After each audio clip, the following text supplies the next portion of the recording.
going along the line of, I think currently we have the hackathon going, the AI conference next week. The week following will be an AI and innovation summit that will be happening here. These are our ways of pushing our students and our staff to take those ideas and commercialize them, to take those ideas and let's learn how to make them something that will bless the community and bless the world. That's our intention. And that's just right smack in the middle of what it means to be globally relevant and to be research focused and entrepreneurial. So a whole lot more of that is coming, and the Babcock Investment Ventures and Innovation Hub and a whole lot of buzz that is coming on, and I know that that's the way the world is going, and Babcock is going to take the lead. And now today, the theme of our gathering is everyone is a leader, leading through service and influence. It is with great pleasure that I want to say we're here for leadership training for the few hours that we have this morning before we disperse. Thank our preacher this morning for reminding us about that. If you would do your best in your place, and I'll do mine in my little spot, then Babcock will be so good we'll hardly recognize it. That's where we're going, and without you, it will be undoable. This morning we have a very, very good problem, and that is the problem of space. So I want to thank Babcock for responding to this leadership training. Can we just clap for ourselves one more time? And I think for the President, Vice Chancellor, and the organizers, pray for more faith and more faith in ourselves so that we will know that when we call, you will answer. Next time, we will not even ever attempt to use a spot this small. But what we have planned is to get what we're doing live online. I hope somebody is going to tell us exactly how to do that so that those that cannot be in here, this place takes less than 500 or thereabout. Throughout the process, it'll be online, and after the program, it'll be online for those that are not available for one reason or the other. And so enjoy the time, and please, if for any reason you have to go about some other assignment, please remember to catch up on what is coming. It is my pleasure at this moment to ask my principal officers to join me up front for a quick moment. Right now, for those of them that are around, the Vice President for Financial Administration is on assignment at the General Conference in a committee on education that he's been invited to, and he'll be back with us in the beginning of the week. What we just want to do is to thank you for your support and your leadership so far. So join me as we bow and thank Babcock for the support. Thank you very much.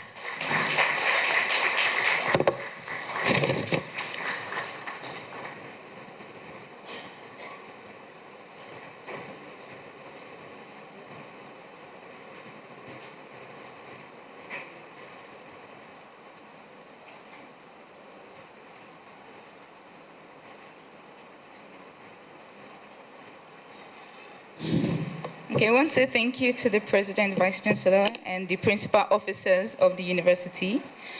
Please, dear faculty, you may join online if you did not register for the event. A new link has been created. Can you hear me?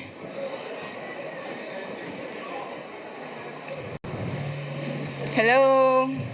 One house, please. For those that registered to be here physically, you're welcome. For those that do not register to be here physically, please, you may join online. A new link has been shared for everyone to have access to the leadership workshop. So now I'm going to invite the AVP Employee Growth and Wellbeing, Dr. Mrs. Abiola Makinde, to give us a brief overview of the training objectives. Please let's put our hands together for her.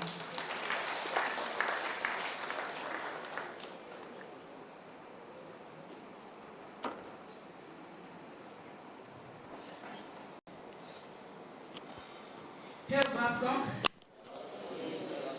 Hail Babcock. That is exactly what leadership is called to do. To rise to responsibilities and to shine through service and influence. Let me start by appreciating the President Vice Chancellor for the inspiring opening remarks. I also want to appreciate him for building culture of excellence in Babcock University and that of leadership. He has already set the tone for the workshop today. Good morning, esteemed members of Babcock University. I want to greet you once again.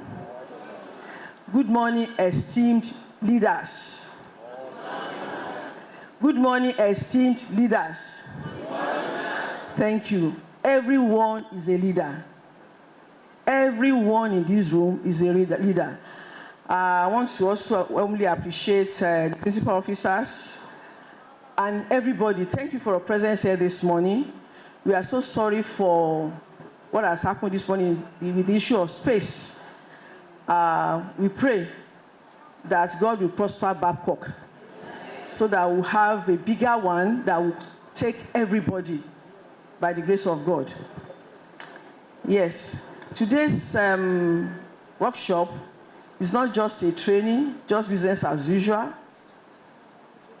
It's a special one. The purpose of this workshop is just to awaken the leadership in you.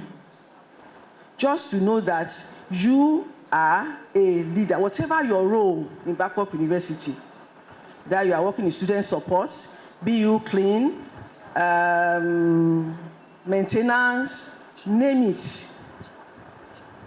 Your role is shaping the student experience and the growth of Babcock University. Do you believe that? Yes, thank you. So whatever you do is very, very important. Don't look down on yourself. You are a leader. You are a leader. I want to ask you one question. And the question is, what kind of leader am I? What kind of leader am I in my daily work? Ask yourself this morning, what kind of leader am I in my daily work? And as you reflect on that, I want to tell you that leadership is not about being in charge. It's about service, it's about impact, it's about influence. So with this in mind, there's a short video I would have loved to play this morning to showcase exactly what I'm talking about. Unfortunately, the projector is not working. However, I just want you to know this morning that leadership is not just being in charge. It's not about position. It's not about title. It is about service. It's about influence. It's about impact. And as you have attended this one today, I don't want it to be in vain. I want to encourage you that you open your mind to a new perspective. Be fully engaged. And by the time we finish, let this thing play out in your various roles in the university. You want to see transformation after this training. I want it to start with you. So I want to thank you all once again for coming, and I wish all of you a very impactful workshop. Thank you, and God bless you.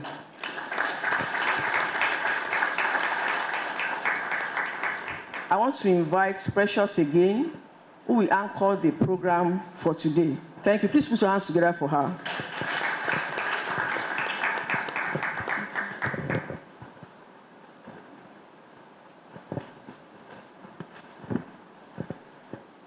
Okay, thank you, Ma, for setting the tone for today's session. It's my privilege to introduce one of the facilitators for today. But before we bring him on stage, I would like to invite Mrs. Adebola Akonji, who would read his profile. His name is Dr. Ayodeji Adeyeye. He's the CEO, Steman Global View Strategy. Please put your hands together for her. She reads profile.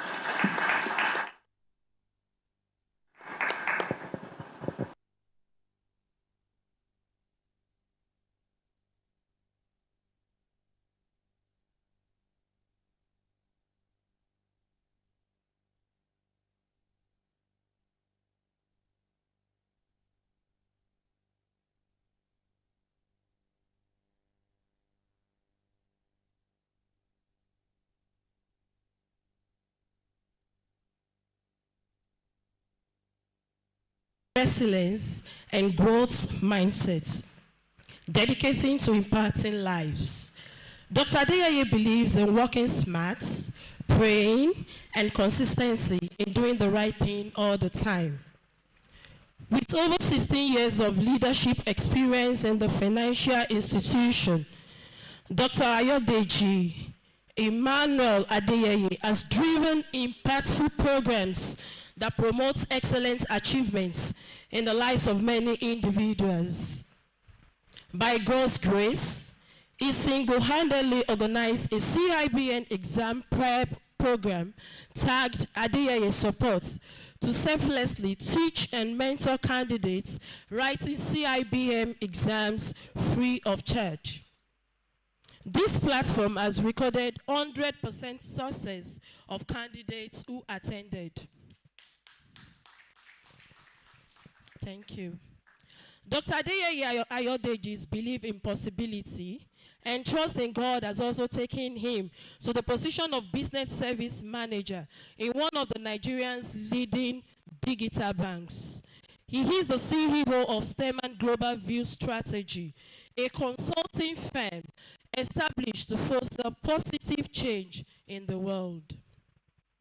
Dr. Adeyeye holds a degree in statistics, MSc in social works, and a PhD in health information resources management from Babcock University. The university he is proud of anywhere.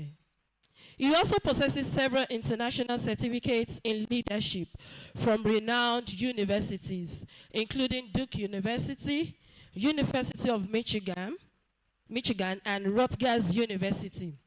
He is a certified professional in teaching and banking with certifications from TRCN and ACIBN respectively, and is a fellow of the Health Informatics Society.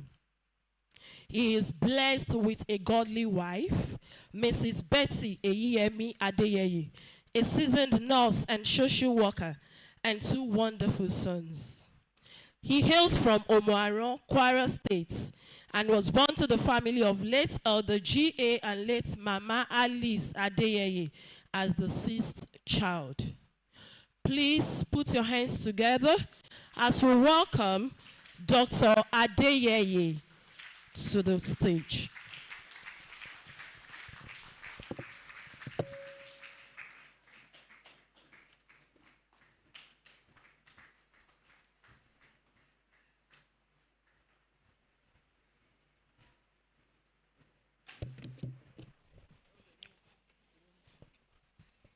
Sorry, we have 2 speakers for today's workshop.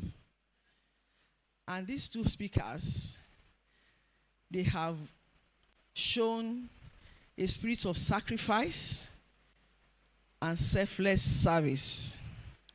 They set aside all commitments today, including their time, to be here at no cost to Babcock University.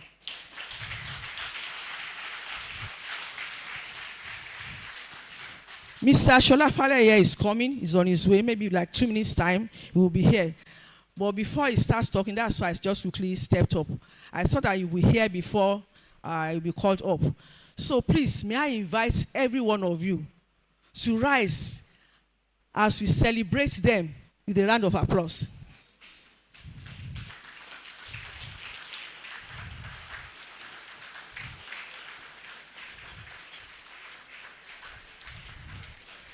Thank you, sir.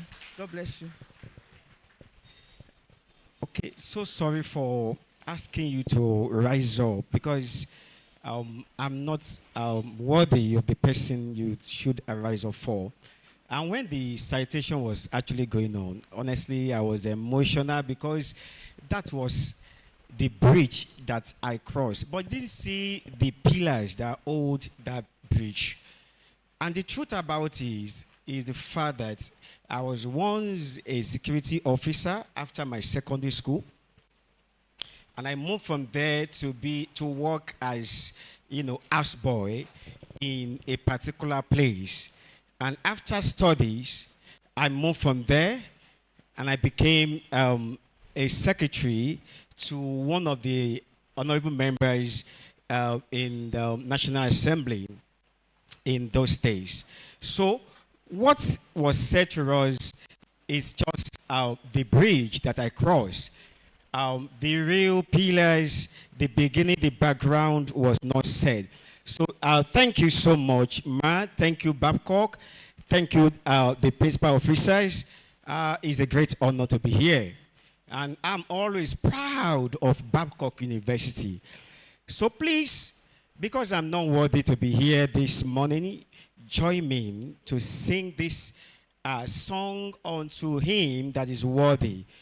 Oh, glory must be to the Lord.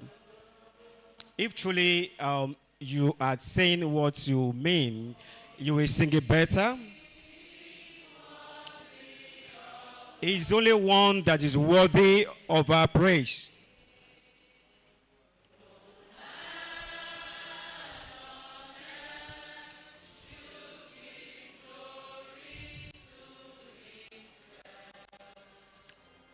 All the glory must be to the Lord. He's the only one. He's the only one that is worthy of our praise.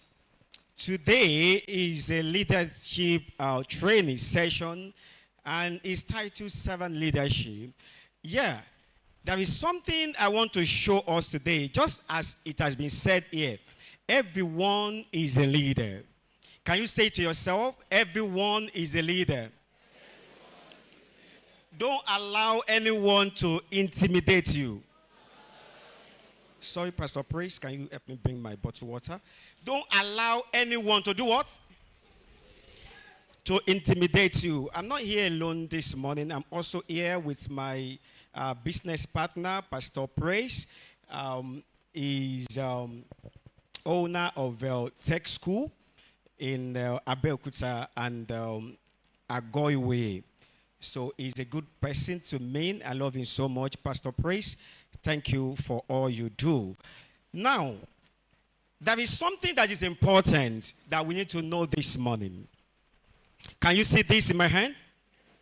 Can you see this in my hand? Then I also need like 3 people to just quickly come up. 3 people. And I need somebody who is a bit fat. Just 1 person. Don't be shy. Please, quick to save our time. What is this? Water. Water. This water can never serve any purpose if it continues to be in this container. Do you agree with me? And this water is in what? This container. And this is Babcock University. Say it, Babcock University. Babcock University. Yeah, what is the function of water? If you are thirsty, you'll be looking for what? Water. And when you get that water, you do what? You drink. So as to quench your thirst. It is quite important. But there is something here. Can you see? Can the water pour? Why? It is sealed. Okay? There is a lid that covers this water. There is a lid that covers this water. And if that lid is not removed, nothing can happen to the water. The water cannot fulfill purpose. If nothing happened to it, okay, let me just give us. Oh, I'm thirsty. I've taken out of it already. water. I brought it to drink. There is a lead that covers you and I, preventing us becoming a leader. The water here is for a purpose. Your attitude, your character as individual is for a purpose. If you are not released, you cannot serve a purpose. If the lead is not removed, you can't do what? You can serve any purpose. What is that lead in your life? Your attitude. Oh, where are the three people I asked to come? Oh, they are afraid. Is your attitude. What are those attitudes that we must let open? Anger, backbiting. Can you tell me more? Huh? Hatred, jealous, and so on and so on. When you have them covering the glory that God has given unto you, there is no how you can take expression. There is no how your life can take expression until the lead is removed. For instance, if she is anger, the lead covering the glory, the expression that I need to put in place as a leader, there is no how. Anytime I get there, then I get stopped. Anytime you want to express yourself, it will come to you. Why must I do it? Am I the owner of Babcock University? Is somebody hearing me this morning? Are we here this morning? You are meant to express. Your life is meant to take expression. Without that, then you can't become a leader. Please, you can go back. You can become a leader. And one thing I want to tell us this morning, that leadership, the word leadership is so common, but it is a very sensitive one. It is a very complex one that we need to be what? Careful about. Why? Do you notice that God gave us 2 ears? Are you aware? You notice that? And if somebody talk about me, whether in the front or by the side or at the back, I can always hear that person without turning back. Am I right? The same thing with my nose. If anything is smelling here, I don't need to turn back. Before I know that something is smelling, I can always perceive anywhere I face. Is that correct? Is that correct? But something is important, is very unique. We have 2 eyes, and God did not decide to say, oh, this eye, let one be at the back, so that you can see those who are pushing you, or those who want to beat you, or talking evil about you. God does not need that. To become a leader, you don't need that. Why? Because everywhere you face or you focus, your attention, your energy is driven to that place. And that is why when you focus the front or your targets, then your 2 legs will take you there by the grace of God. It means when you are determined to be a leader, then you will surely become one. Can you tell yourself this morning, I am a leader. I am a leader. No matter what anybody can say, I am a leader. Sorry, it's not being projected. Oh, child. Okay. Servant leadership, as is been given to me.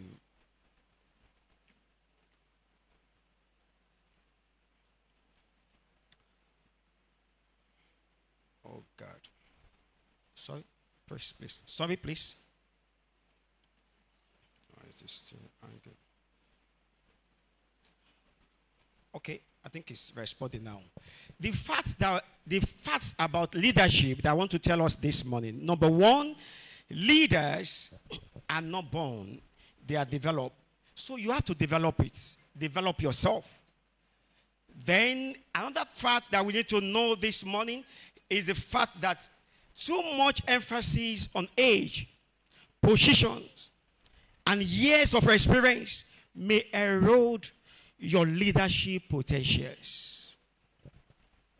Leadership is a purposeful, consistent influence.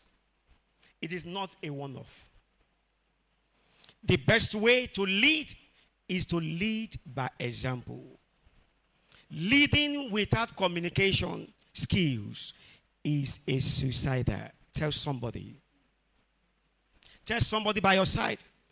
Leading without communication is what? It's a suicider.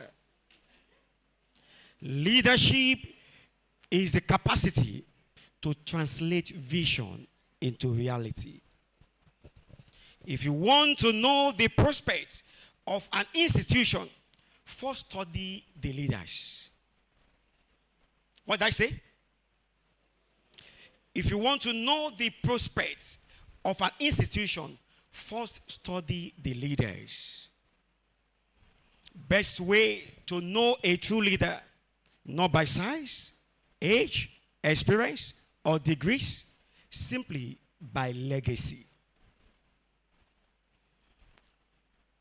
If you want to extinguish an institution, then remove the leader. What did I say? If you want to extinguish an institution, what do? What happened to the disciples, the 12 disciples? What happened to them? When Jesus was taken, they all disappeared. So that shows that leadership is very key to our success. It's very key in our journey. It's crucial. It's critical. Everything must be directed to ensure that leadership skills is passed to everyone. Why this session this morning? To influence effective collaboration, to foster ownership mentality, to drive resilience, to drive business continuity, to raise true leaders, to foster a lasting transforming experience of customers. What do I mean here? The neighbor seated by your side is your customer. The students are your customers. People that you deal with, the vendors, they are what? They are everyone that you relate with. They are your what? So tell him now or her, you are my customer. You are my customer.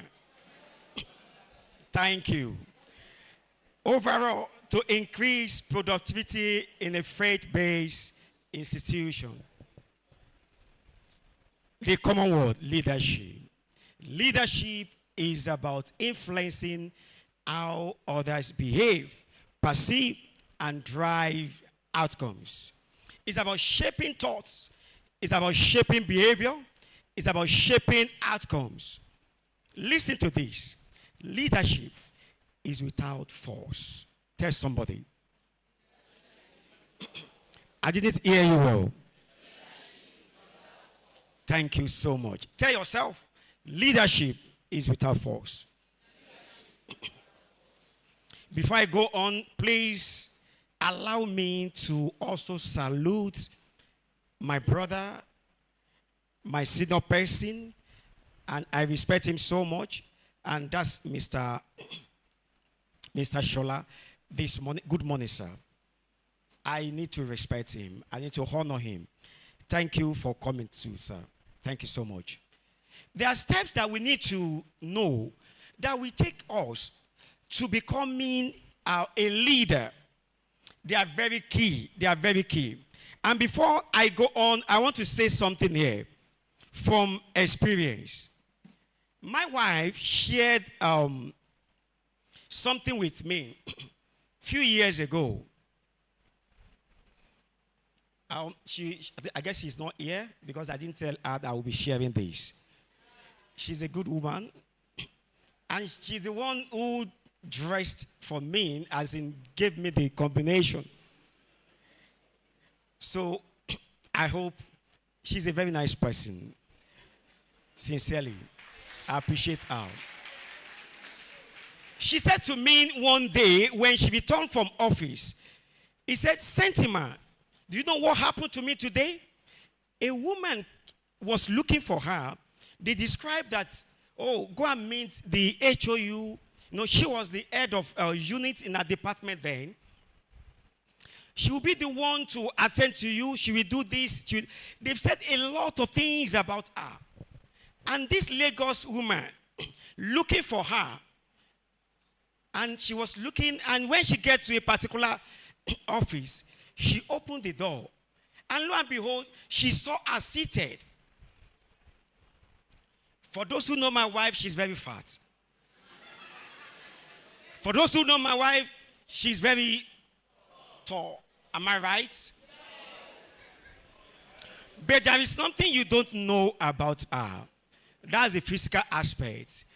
But the inner part, she's very, very good. And that is the spiritual aspect. The character, she's very good by God's grace. And the woman approached her. She said, I'm looking for Mrs. Adeye. This. And she said, please sit down. No, I am looking for Mrs. Adeye.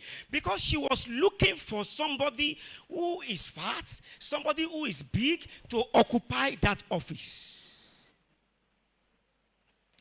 Tell somebody this morning again, it is not by size. It is not by age. The woman managed to sit down. And she asked her of her issues. She said everything. And one thing she does is that she always prays with them. And before the woman almost leaning down for her before she left. The same woman who came to her office looking for a big person, a tall person. I want to tell you something today. Because before you can become a leader, you must first lead yourself. You must first lead yourself. Become what others are ready to follow. Be disciplined and show up consistently. Don't be the one that will rise today and fall tomorrow. Keep promises and respect your own words for others to respect you.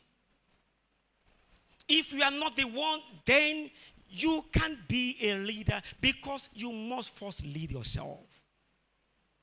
Be in control of your actions. People don't follow profession. They follow someone who is real. What did I say? They follow someone who is what? Real. Real. You must be real. You must build yourself. You must develop yourself. I have told you about the pillars that holds my bridge.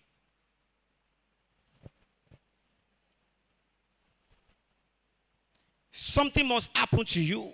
You must be determined. Last year, I was determined. When I saw things happening, when people were saying they were writing this particular exam for several years, they couldn't make it. And I got confused as well. Hearing from this, hearing from that, I follow suit. And I also sat for it the first time I failed. And I sat back. Something must happen. I studied. And when I passed, I came out as a lion. I said, no matter what it will take me, others behind must cross the bridge.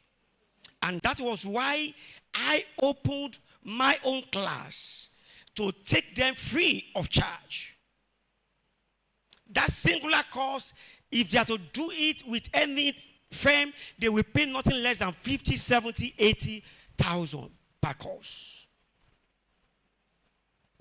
I hope somebody is getting it this morning. The second point that you must note here as a step is be vision-minded. Be what? Be what? Please, can we say it loud? Be vision-minded. It is not about where you are now, but where you are going. Please, I will say that again. It is not about where you are now, but what? Where you are going is important, but the lead must be opened. The lead must be opened for you to get to where you are going. Something must be done. Leader sees before anyone do. When vision is clear, you will not be confused. When what? Vision is clear, you will not be confused. Most people don't lack intellectual, they lack vision. Did you hear that? Did you hear that? Most people don't what? They don't lack intellectual, but they lack what? Vision. They have it, but there is no vision. Stop living for just today. Live for tomorrow. Live for tomorrow. If you are not powered by vision, you will sell your meat without roasting it. I will take that again. If you are not powered by what? By vision, what happened to you? You will sell your meat without roasting it. I don't know your favorite meat, but one thing I know, that the hunters, when they go into bush to hunt, they bring it, it is fresh. When they want to sell, they can sell very well. But what happened? They look for who to sell it to immediately. Or else, what happened to that meat? What happened to it? But look at it. What happened when such meat is roasted? It can be kept for a day. It can be kept for 2 days, 3 days. Before you know it, you can be kept for 6 months. Am I speaking to somebody here? That is why we must not live for today. We must live for tomorrow. Those who live for today, they live under pressure. Those who live for today, they sell their glory. Those who live for today, they sell their virtues. Tell somebody by your side, stop living for today. Begin to roast your meat. Begin to roast your meat.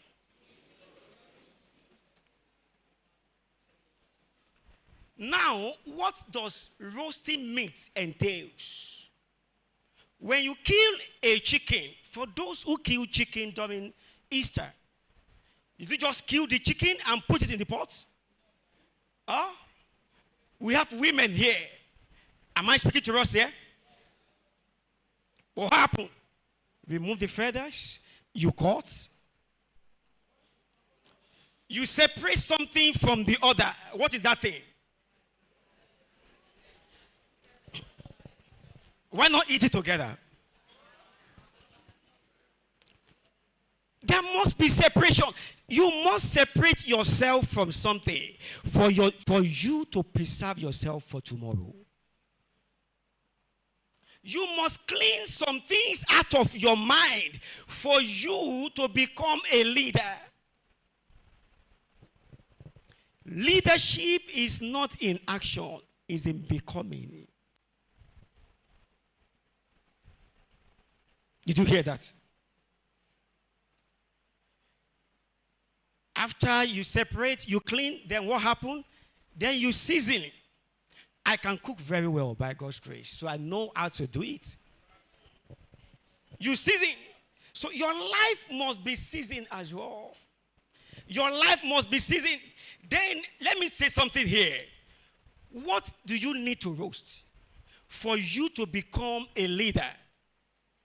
Number one, that you must roast your thoughts. Tell somebody, roast your thoughts. Roast your thoughts. If your thought is raw, the way it comes to you, that's the way you also, release it. Then there is danger. By the time a parent comes to you for any issue, then you just wreak the anger on them. By the time a student comes to you from any help, what do? If that thought is not roasted, the way it comes. I would have said this, but let me just say, but I want to beg, if your boss is by your side, be careful. Don't join them to say this. Because you may get query after. Roast your action. Tell the person by your side. Roast your action. Before you act, have you processed it? To know whether these actions will be a positive impact or negative impact. Do you know that what you do from time to time, people around you, they also see it? When I was doing house help after my secondary school, my boss, I got to know that he is a psychologist. So he will call us. He will shout.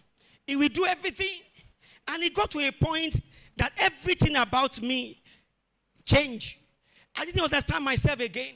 I go like somebody whose brain is empty. And one day I sat down in my room. I said, life cannot continue like this. What my boss is doing for me, I will do it to his own son. He brought that son from UK. And when he's not around, I will also do the same to purpose. Why is the reason you want to do certain things?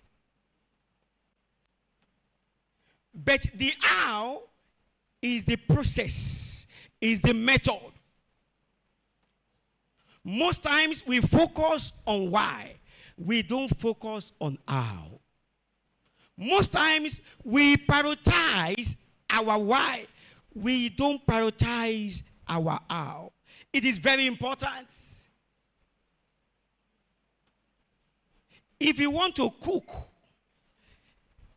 and serve these people here, and you don't consider the method to use, the process to use, can you get the food cooked? Is it possible?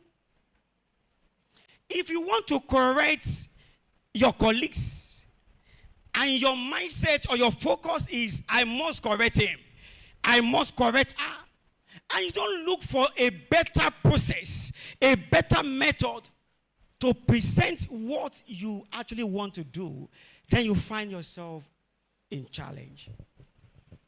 Did you get that? Did you get that? So tell your neighbor, prioritize your how. Prioritize your how. Your how will lead you to your destination. Your how will help you to achieve your purpose. You can't become a medical doctor if you don't go to school to study. You can never train anyone. You can never impart anyone if you don't consider the process as critical. Communicate with clear purpose. Every good communication has the potential to impart, influence, and guide. It is not about talking. It's not about talking, but connecting, simplifying, the issue and making unknown known. That is when your communication is very clear. Some will just say, go and do it. It is different from go and do it this way. This is the deadline. This is what and what you have to do. That is what a leader does. He simplifies the task. Clarity is inevitable.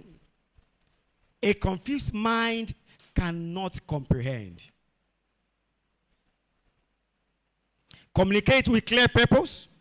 Mind how you communicate. This is very key. Mind what? Communicate to guide and not to control. Did you get that? A leader does what? When you want to become a leader, then you must do what?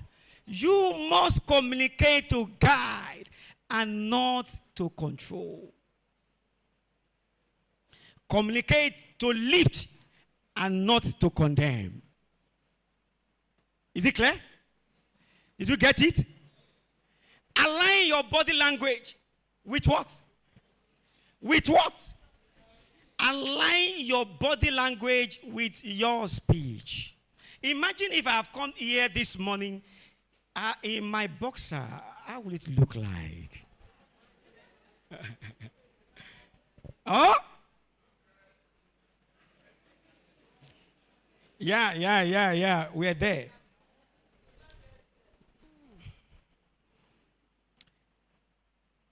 Leadership is not in the volume of your voice, but the substance of your presence. Leadership is not in the volume of your voice, but the substance of your presence. There are a few things I want to also let us know this morning. It is very important. Before you can develop others, you must have a purpose in mind. Before you can develop others, you must have what? A purpose in mind. In mind is very key. Something must be there that you want to achieve. I was in one school, a primary school, for the first time. They invited me to go and give speech. And I was worried because I was looking at how do I relate with these people. I prepared and did everything. I went there. I did the presentation. I was asking myself, did they actually get it? They grab anything? But the following day, somebody came to me. One of the pupils in that school, when he got home, he told his mother, he said, so person came to our school today. He talked about this, and he did the presentation again at home. When the mother told me, honestly, I was gentle. I didn't know that actually made impacts. Few days later, another person saw me and said, oh, I think I know you. You came to our place. I said, yes. And she said so many things about it. Then I realized that something has happened. It is important for you as individual, before you can develop others, then you must have a purpose. I told us that I organize a prep for CIBN by God's grace. And I coached them even till late in the night for them to pass. I told them, I said, the only joy I gain here is that you succeed because I have succeeded by God's grace. And they called from everywhere, to say thank you, thank you. Purpose will shape your posture. Purpose will shape what? Your posture. If you have a true mind to correct or to lead, the way you lead will not be like somebody who is actually want to witch hunt. Did I get it right? Is the message pass? Your vision defines your walk. When you know where you are going, then I'm sure that you'll be careful the way you walk. Like they used to say, if you are wearing white, you'll be far away from somebody carrying oil, palm oil. Is that correct? How many of us have also had this song that says, you remember that song? Don't mention the name. But in leadership, it is not like that. It is not like that. It is a very wrong concept. In fact, as a matter of fact, if you don't know the true concept of a particular thing, by the time you get there, you won't be able to recognize it. If I don't know the VC of Babcock University, by the time I get to him, I won't recognize. That's the truth. Tell somebody this morning, develop others. Develop others. Many want to develop themselves and leaving others behind. But may I tell you something this morning? When you pursue purpose, don't pursue followers, but pursue purpose. Don't pursue what? Followers, but what? What you do is if it's just to gather people, then it's a waste of time. But one thing is, when you pursue purpose, then followers will also pursue you. It's a man with purpose that followers will pursue. It is not about how you grow. It's about making others to grow. Some people, it is their own to get, they get promoted today, tomorrow, every time they are the one they promote, and they cage others. I showed us example earlier that this is a lead covering the expression of this water to fulfilling purpose. Is that correct? May I let you know that the lead can be you, like I said earlier. And the lead can also be your boss. It can be your environment. Am I right? There are some boss that they don't want their followers to what? Rise. That's not a description of a leader. A leader will share knowledge, ideas, coach others. Developing others is a real task. It happens gradually. So be available. Be consistent. Be feasible. Be considerate. What did I say? Please, can you say it?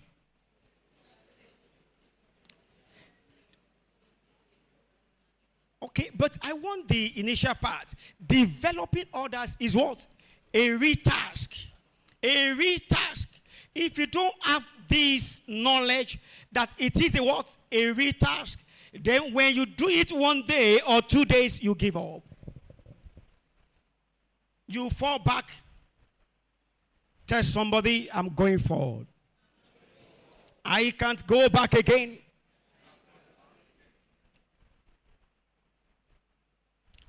Then, how to develop others. Show them how to do it. And let them do it. Number 2, when they fail, do not discourage them, but coach them more. Fear of failure is the enemy of development and innovation. Please, let me repeat that again. Fear of what? Of failure is what? Is the enemy of development and innovation. When somebody told me that I don't know how brilliant you are, but when you pass other courses, when you get to a particular course in CIBN, you can't skate through. You have to write it over and over. and I decided not to write it, not to start the exam. When I was forced to start the exam, I finished other papers, other courses, and when it got to this point, sincerely, I went to the exam hall with, let me just go and, present there. And sincerely, they gave me such a score that I was present. I was present in that exam. I ate failure. I felt so bad. And that was when I went back. So if you don't make attempt, the one who told me that the exam is tough, she was writing that exam for over 5 times. By the grace of God, it was when I passed, and I went back to her, and I said, this is the simplest exam so far. She couldn't believe it. And I said, please register for the exam. I will help you. She's a senior person. And when the exam was closed, registration was closed, I called somebody in CIB and I said, please, can you do this for me? And the person did it for me. She was registered. And I took my time one-on-one to coach her. And she passed the exam. She passed. If you are afraid, you can't go anywhere. You can't go anywhere. You can make attempts. Confidence is built in doing something over and over. Confidence is what? Yeah. Confidence is built in doing things over and over. I will tell you 2 strengths of a leader today. 2 strengths of a leader. Number 1, persistence. Number 2 is what? Number 2 is what? Can we say it loud? Say it as somebody who is consistent. And again, thank you. Being able to keep moving in the face of challenges is very key. Because you are a leader does not mean there won't be challenges. Because you have been doing it over and over does not mean there won't be challenges. But something must come to your mind is the fact that I must what? Persist. No matter what. No matter how. In fact, it is in the course of persistence that you gain your strength. It is in the course of persistence that your leadership skills keeps improving. Am I right? Huh? Ability to weed out discouragement. Yeah. People will come and say, are you mad? Is something wrong with you? Why are you doing this for this reason? Do you want to kill yourself? But something you must do. Weed. What did I say? Weed. Weed those things. Weed them out. Weed them out. Because they won't allow you to move forward. They won't allow you to achieve your purpose. Ability to only see possibilities on the way to vision is very key. It's a strength. It frustrates our trust and credibility with teams. When you are persistent, it helps people that are working with you. It gives them strength as well. Imagine if a leader comes to office and begin to complain. What do you expect from those who are with him or her? Huh? Huh? It inspires team to persevere and be motivated. It's very key. So as a leader, it is important that you must have this strength in you. You must have this strength in you. Tell somebody today, I have this strength. I'll be persistent. How to build persistence? Number 1, develop a state of realization to be driven by purpose and not obstacles. what is driving you. Is it purpose or obstacles? There are some people, when they come, what they see is obstacles. We can't do it. It is not possible. Any idea, it is not possible. Break big goals into smaller ones to win momentum. How to build persistence? You do what? Those big goals, break them into smaller.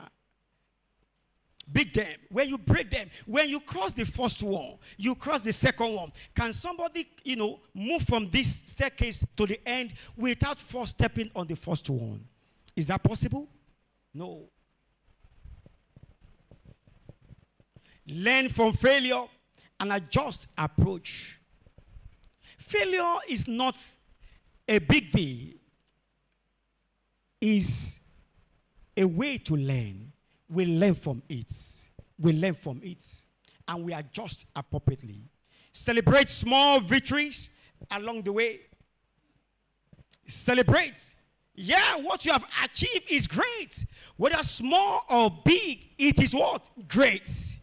When you celebrate them, then it gives you encouragement to what? To move on. Even when somebody condemns you or is saying you are not relevant, so far you are a living being. So far God deposited something inside of you, only waiting for his expression. Celebrate yourself. Those who are dead, can they celebrate themselves? Or there is hope for you. Tell yourself, there is hope for me. There is hope for me. Patch with supportive people for renewal of energy. That's very key. Patch it what? Supportive people for what? Renewal of energy. If you patch with people that will discourage you, sincerely speaking, you will also be discouraged. So leave their side. Go to where you'll be encouraged. Because you want to achieve your purpose. And your purpose defines your dignity. The purpose you want to achieve, it regulates your behavior. So because you want to develop, you want to achieve that purpose, then you must what? Separate yourself. Don't allow them to terminate that purpose.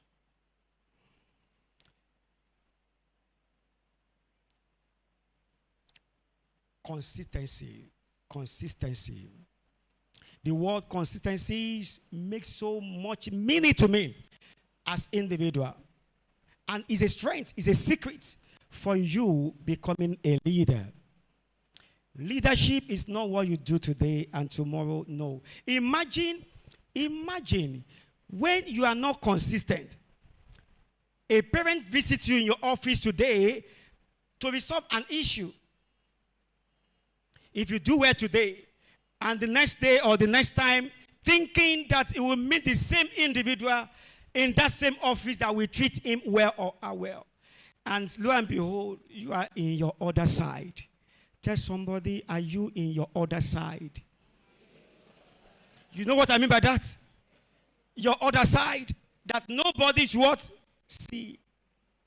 I was attending to somebody last week, and the man was just screaming, doing a lot of things. I explained certain things to him. Unfortunately, he came with his wife. Unfortunately. So when the man almost slapped me, but I maintained myself because my role, my purpose is to delight. I kept explaining. And I was watching him. The wife moved closer to him, and the wife did like this. She was tapping him. And in my mind, I was saying, Daddy, Emma Shebe. That was what came to my mind. She was only tapping. Calm down, calm down, calm down. But in my mind, I was saying, Daddy, don't do the way you are doing at home. That is your what? Other side. It is very important. No habit is formed in a day. Small but steady, repeated actions do. No habit is what? Is formed in a day. It's not possible. But when you are consistent, when you repeat it over and over and over. I was in a training around February, and one of the seniors told us in that training that he prays 5 times a day. He's a Muslim. I said, wow. This is a person that I see as a very busy person. And when he said it, I said, what must I change in my own life too? What must I begin to do? And right away, I also started something at a particular time that I do every time. If you are here today and we still want to go back the same way, it will be so painful. Something must be taken from this. Acting in a reliable and predictable way over time is a core strength of a true leader in winning the heart of others and influencing them. Acting in a reliable, can they predict you? Can they predict you? I am not saying predicting you in other side, because there are some people that it will be difficult for somebody to say, by this time, no, don't go there. They are also predicting. Am I right? But there are some people that you can say anytime, anywhere, go and meet them. It will solve your problem. Check yourself this morning. What nature of prediction can somebody make about you? When people can't count on you over time, is a clear step. When people can count on you over time, is a clear step to winning their hearts and influence them. Is that true? How to develop consistencies, set clear expectations and standards, be disciplined, establish routines, be intentional and mindful in acts, communicate clearly and transparently, holding yourself and others accountable, review and adjust regularly. May I tell you this morning that in leadership, there are missiles to watch out for. What did I say? There are what? Missiles to watch out for in leadership. Leaders must be careful of tolerance. Leaders must be careful of ego or ego, whatever you want to call it. Leaders must be careful of applause and accolades. They are missiles. It is not everyone who applaud you actually doing that for true. They can do it. You will see them. But when the truth comes, then you will know. Missiles to watch out for as a leader. I won't talk about others, but let me just talk about tolerance. Yes, tolerance is about accepting and respecting difference in people and environments. Is that clear? Is it right? Am I correct? But it comes with its consequences most times. Is that correct? Is that correct? The higher we tolerate, the higher we bend rules. I will say it again. The higher we do what? We tolerate. Then what happened? The higher we bend rules. Do you know one thing? I'm not saying tolerance is bad, but there must be limits. Somebody comes to work by 7:30. Is that not the correct time?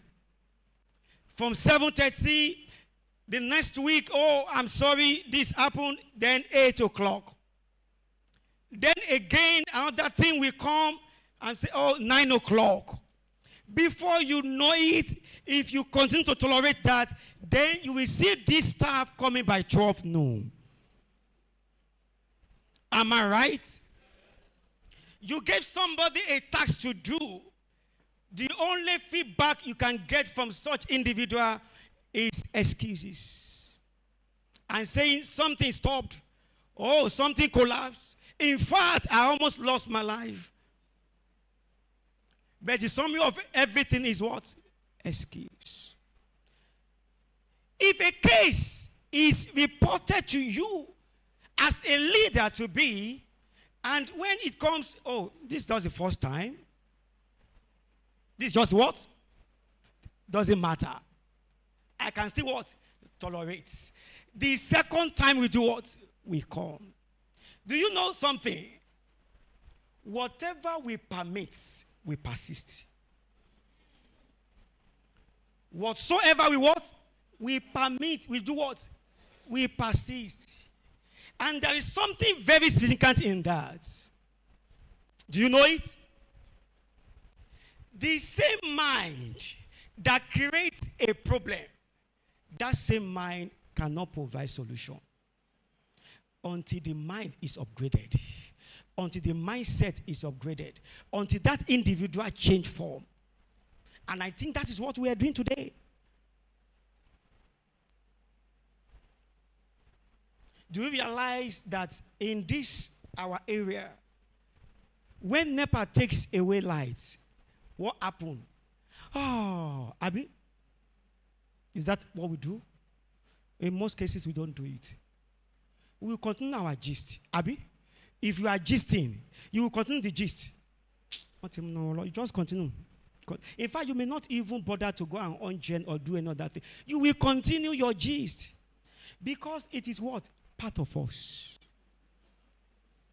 It is what? Part of us. Some of us, when we are leaving our place, there won't be lights now. There won't be this now. Those things have become what? Part of us. And we never had any time to say, must we change this or not? Those who tolerate so much, they don't have that mind of innovation. Because it is part of them. It is part of them. The higher we tolerate, the more we neutralize our values.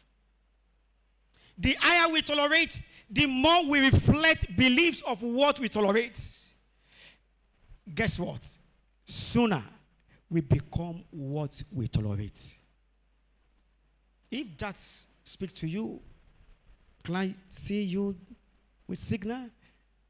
The more you tolerate, sooner what? You become that.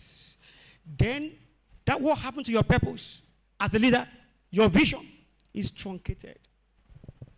Tell yourself, I won't become like them. I won't become like them. I will not tolerate nonsense. I will not tolerate nonsense. Major consequence of tolerance. Number one, it kills innovation. It discourages excellence because you can manage. It makes us live only in the present and not in the future. Because anything that comes to us, we just allow it. You cannot change what you tolerate. It can only become normal. How to better handle tolerance. Please, let's listen carefully to this. Number one, find out the cause. Number two, find out why it exists. Number three, find out how long it exists. Number 4, share why it should not continue to exist among the teams. Number 5, take strategy steps to stop it. What I say? You need to stop it. And not that alone to cap it up, give it a deadline. What I say? Anything without deadline is what? Is also dead. On its own is what? It is dead. Because it will come anytime.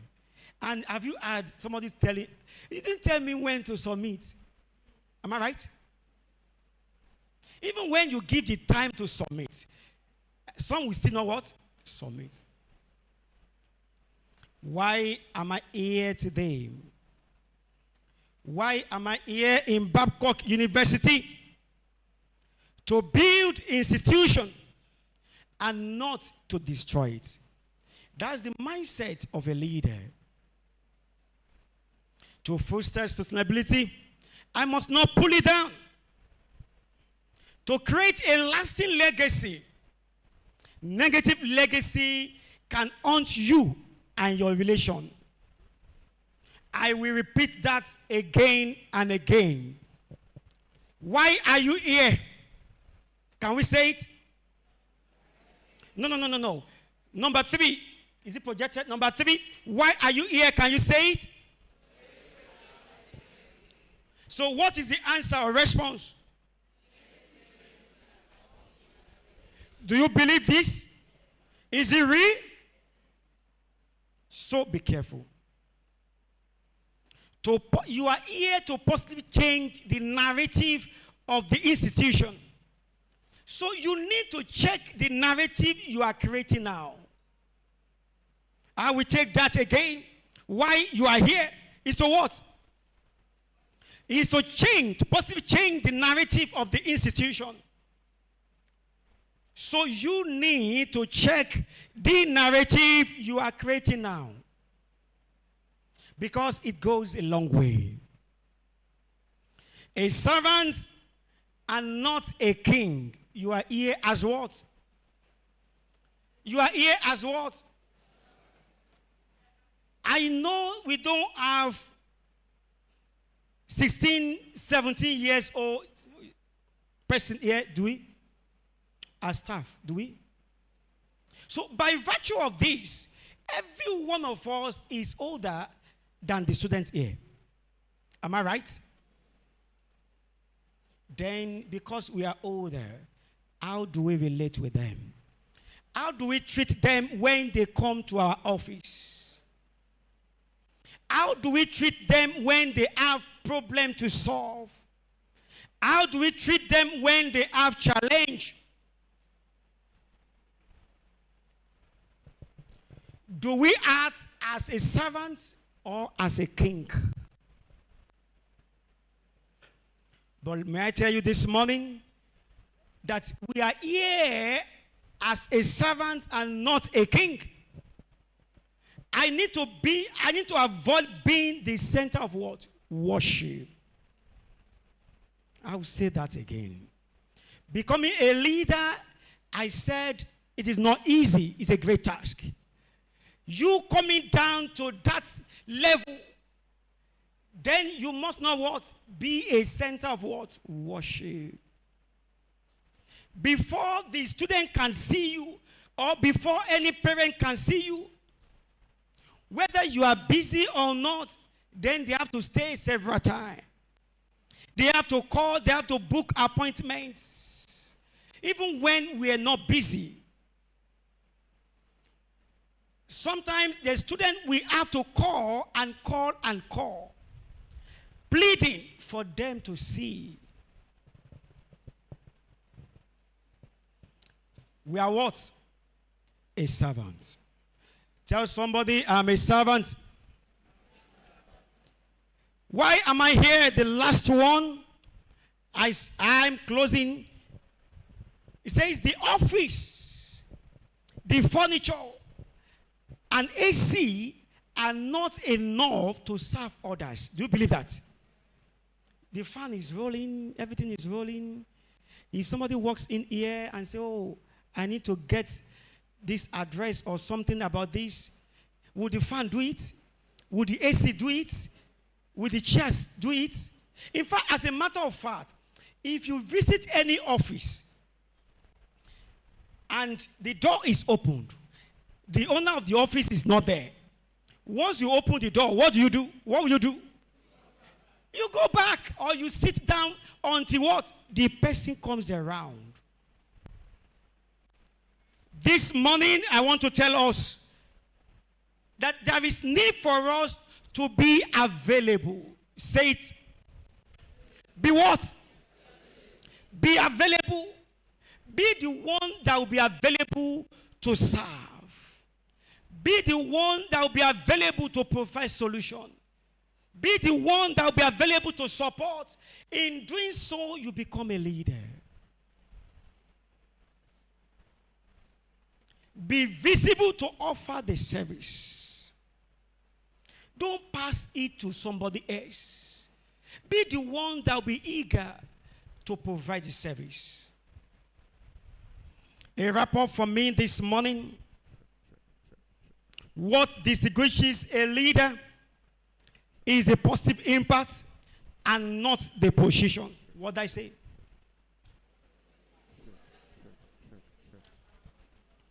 Okay, please, I want us to say it as someone who means it. Can we say it again?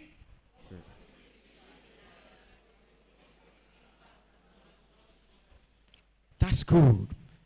May I tell you something this morning?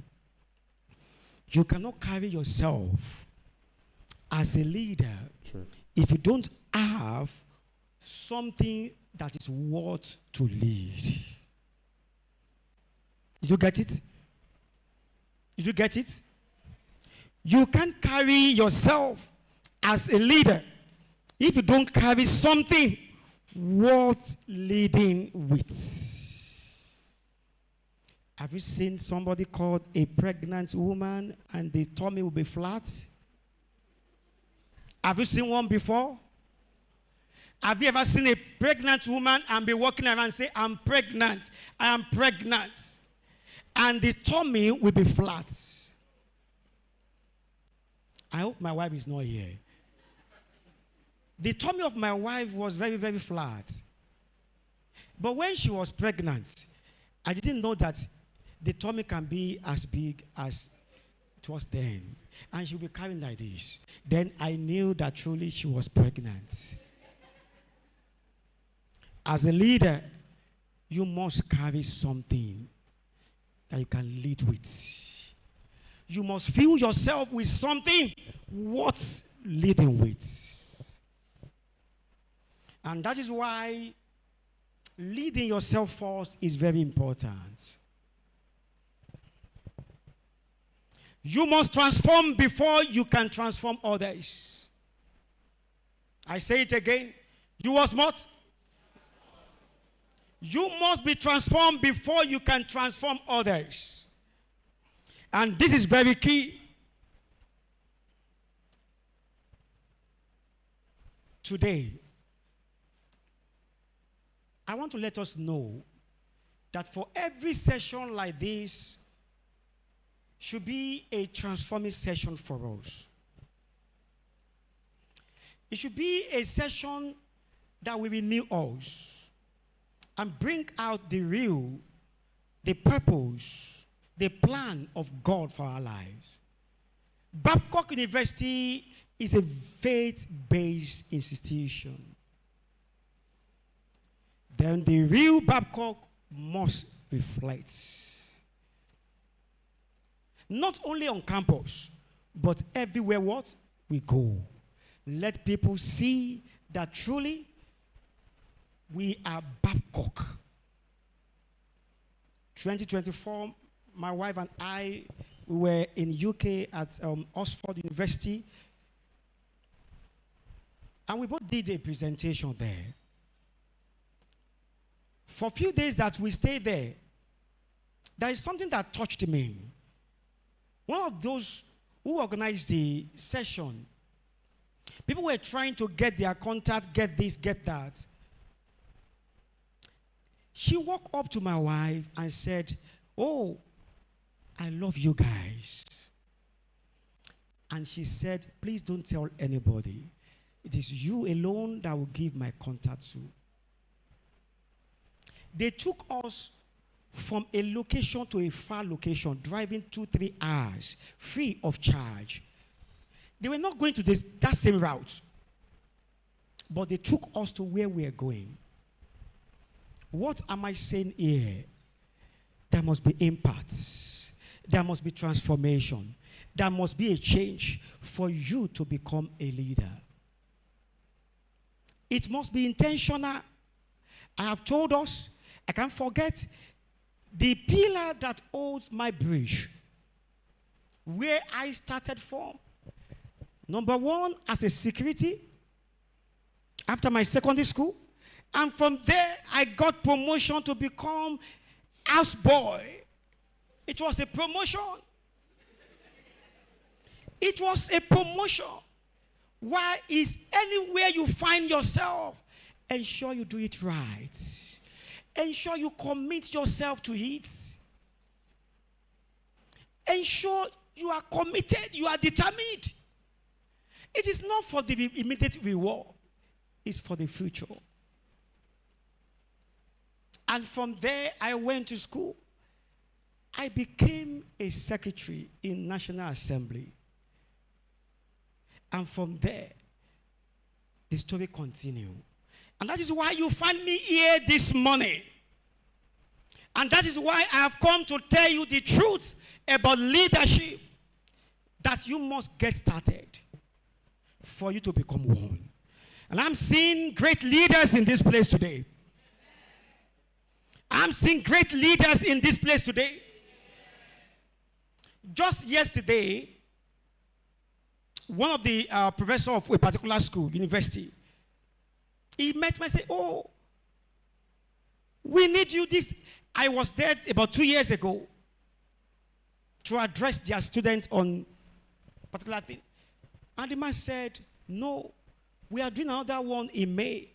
You just have to be there." And I was smiling. I said, "I'm living not for money." And that's the truth. Not for money. I'm not after money, but I'm after imparting lives. And that is what gives me joy.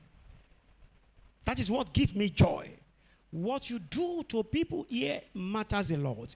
Before I round up quickly, let me say one story. When I queried 3 weeks ago or so, somebody took us there. And he said she has one grandma somewhere. And I know that our own mother is late. We got there. And they were gisting, and she said, when they were serving long time ago, this person I'm talking about has retired. She has retired from civil service job. Let you know. When she was serving, this woman in Akure was the one who accommodated about 3-4 of them. They were staying in their house, feeding them, doing everything, and she didn't know them. The old woman does not know, she didn't know them. She took care of these people. When they left, when they finished service, do you know what happened? Not knowing, the children of this old woman now find themselves in Lagos, and they were staying in the house of this woman. That's not enough. When this same person, this same couple of those days, our own children too, they later find themselves in the house of the children of this old woman living in the same house. Can you see a circle in life? Can you see a circle in life? What you are doing today is a legacy. What you are doing today has impact in the future. Check it out and be careful so that your future will not be sold. Can we please say this with me as we wrap up this commitment? I want us to say this commitment together. I love to commit myself. I love to commit myself. I will make a positive impact. That's my commitment. Please, can we say it louder?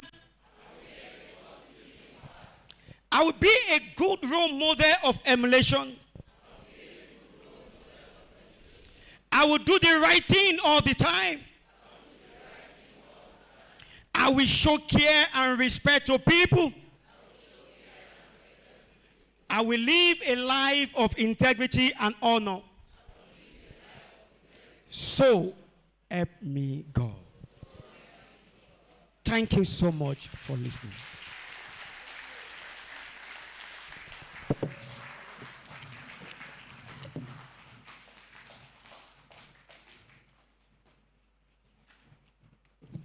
Let's put our hands together for Dr. Adeyeye once again. Thank you, sir, for the thought-provoking session. I have learned that I have to be transformed before I can transform others. And as much as deadlines are given, we should also learn to work with deadlines ourselves. And what distinguishes us as a leader is our positive impact, not the positions we occupy. So we should reflect on why we are here, why we are in Babcock University. All right, so I'm going to make a quick announcement. Questions will be taken at the end of the session, but papers would be passed around for everyone that has questions. You can write it down. Then we'll take them at the end of the session. Also, please note that the certificate of participation will be issued to all the participants who fully attend the workshop.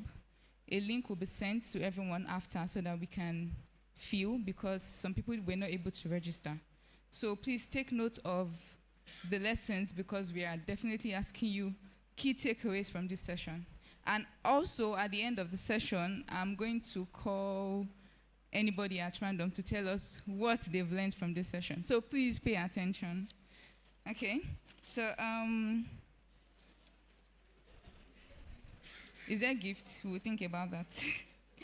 Okay, so I'm going to invite, considering we've been sitting for a while and we need to stretch ourselves, I'm going to invite Pastor Prosper Ahumelu to just help us with the stretch session. Just 5 minutes, just for 5 minutes.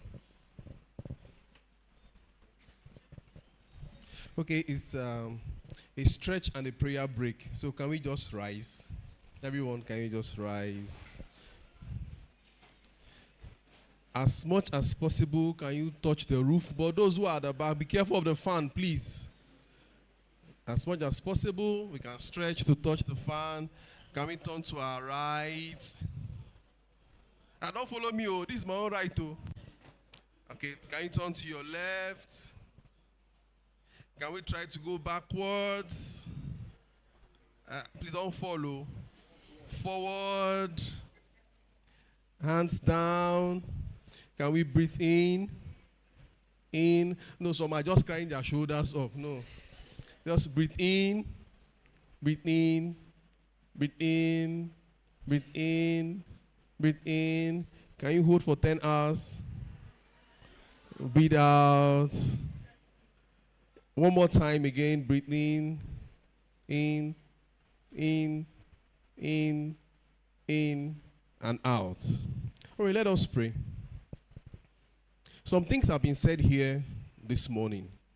I don't know which one is more important to you, but just talk to God about it and say, Lord, help me to begin to reflect this in my life, in my circle of influence, in my office. Just talk to God briefly.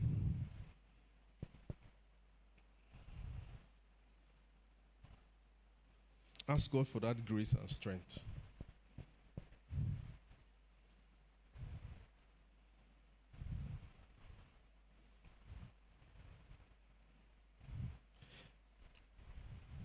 I cannot do without you. I cannot do without you. I cannot do without you. Oh God, I cannot do without you. I cannot do without you. I cannot do without you. Oh Lord, give me grace to follow, abundant grace to follow. I need your grace to follow. Your grace is enough.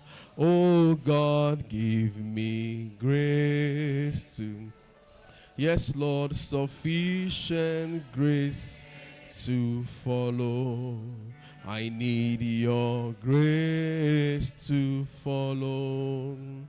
Your grace is enough for me. And so, dear Father, we ask you for strength and grace to do the things we have learned this morning.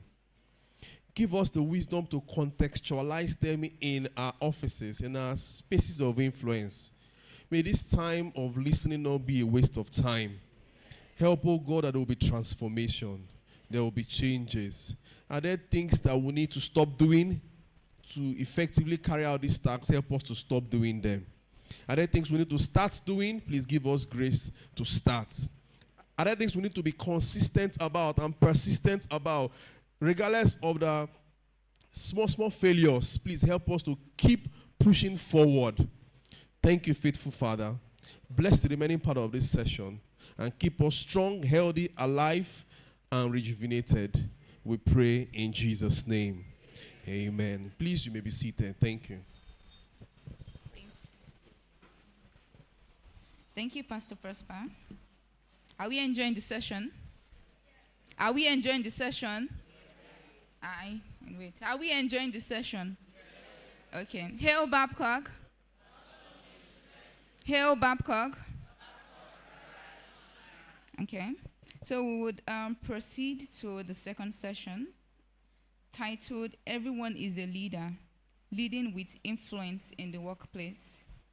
Before we invite the next speaker, I'm going to invite Miss Esther Jegede to read his profile.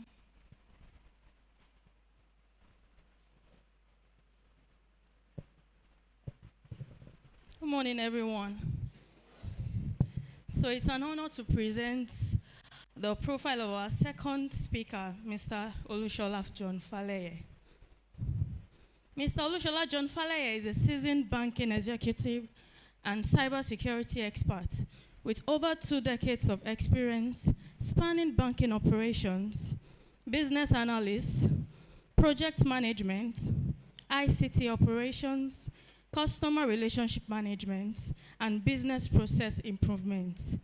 His extensive career showcases a profound understanding of the interplay between business and technology, consistently driving efficiencies and bridging gaps through innovative solutions. Mr. Olushola served as technical specialist to the former group chief executive officer of Access Holding PLC, supporting the execution of corporate strategy and change initiatives.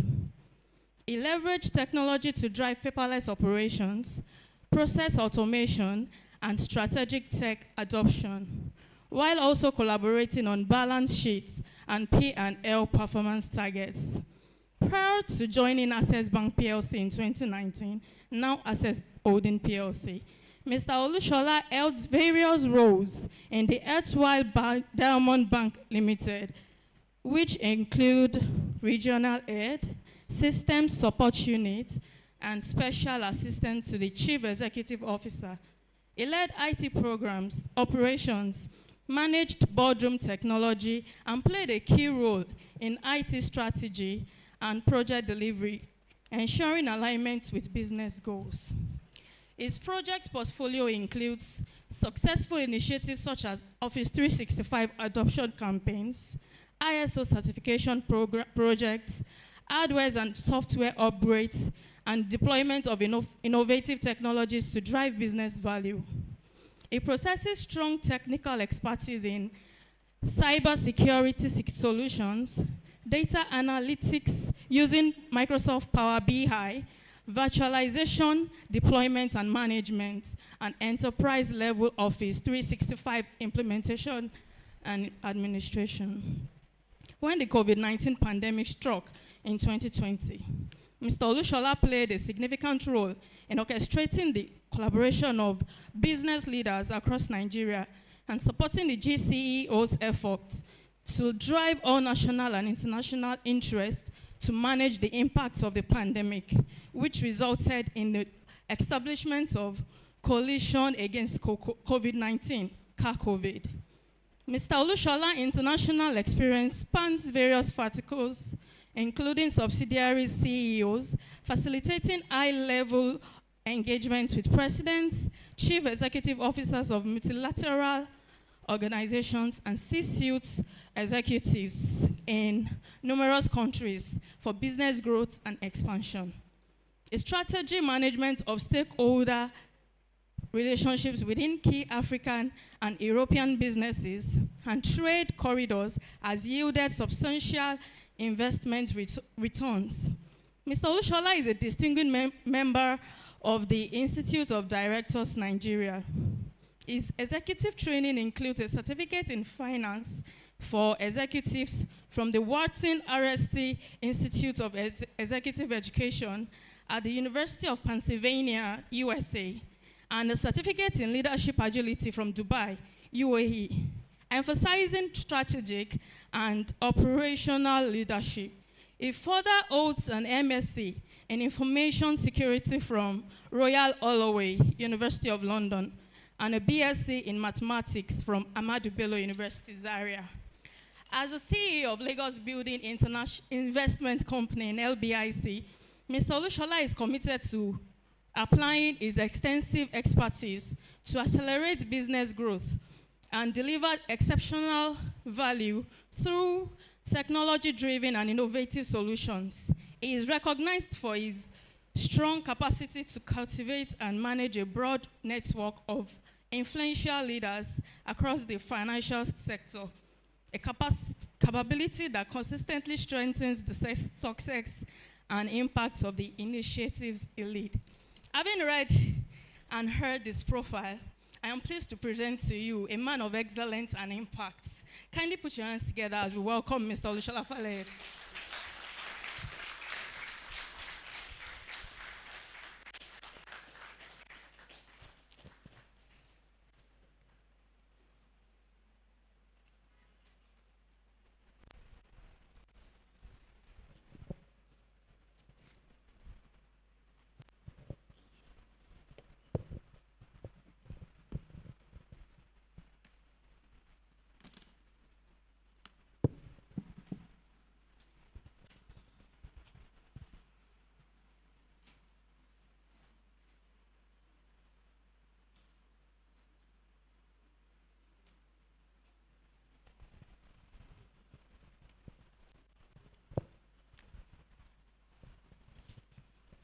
Good morning, everybody.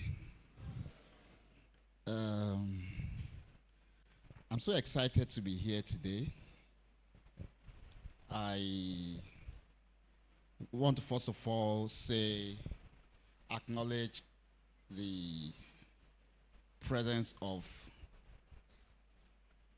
the VC, Professor Ojewole, whom I've been a very great admirer of him. I told him, I said, my very first experience with him was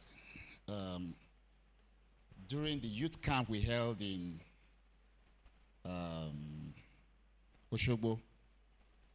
How many of you were there?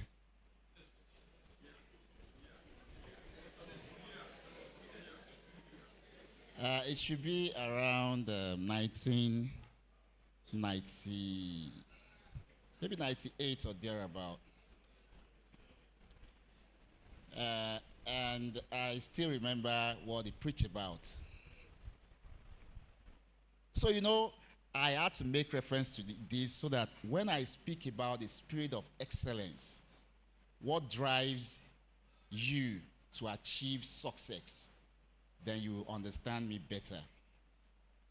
I also want to acknowledge my Egbon, Barrister Rije, whom I admire a lot, and you know, someone I always reverend in the Lord, and If I have to speak to someone around 2 a.m., I can pick up my phone and call him. And we've shared very good thoughts together. Thank you for having me here. Again, I have one of my executive assistants. Her name is Fauzia. She's a graduate. I deliberately brought her here. She's a graduate of Babcock University. She graduated 2023, and she works with me in LBIC. I want to acknowledge everybody seated here, and I hope you will follow me. See, my experience is just too wide and too, sometimes I don't know where to start. Sometimes I don't know how to manage the time. But guess what? I'm a very strong timekeeper, so I know the right time to stop. You see this slide, eh? You will just look at it, but I might not follow everything in the slide because I think times without number, you must have been involved in one presentation, seminar, leadership, what. You write down, tomorrow life continues. But guess what? The one that sticks the better is by sharing experience. I am not coming here today to talk to you about what I read in a book. I'm coming here to share with you my personal experience. How did I get to where I am today? What are the steps taken? What was my purpose in life? How attentive was I to my vision in life? We will start with this data that is available.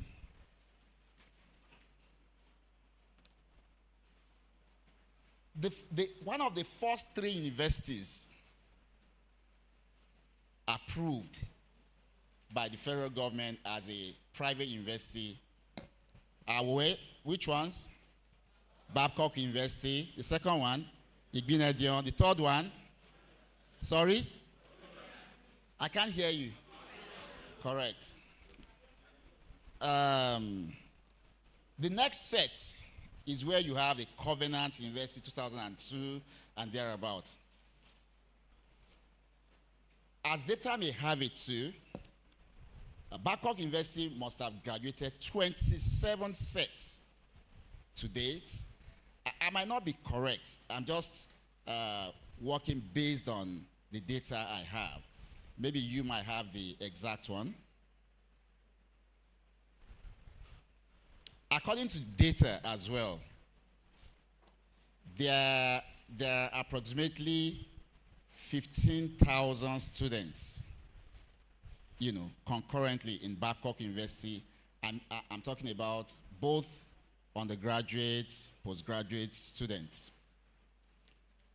Statistically too, roughly about 3,000 students graduate every year from Babcock University. And maybe statistically too, you have about 3,700. Prof, I hope I'm within range, I'm just, playing with figures. What am I saying? And if you look at it with the number of staff, both academic and non-academic, you might have like the ratio of 7 students to 1 staff, The question is, what are you doing with these people?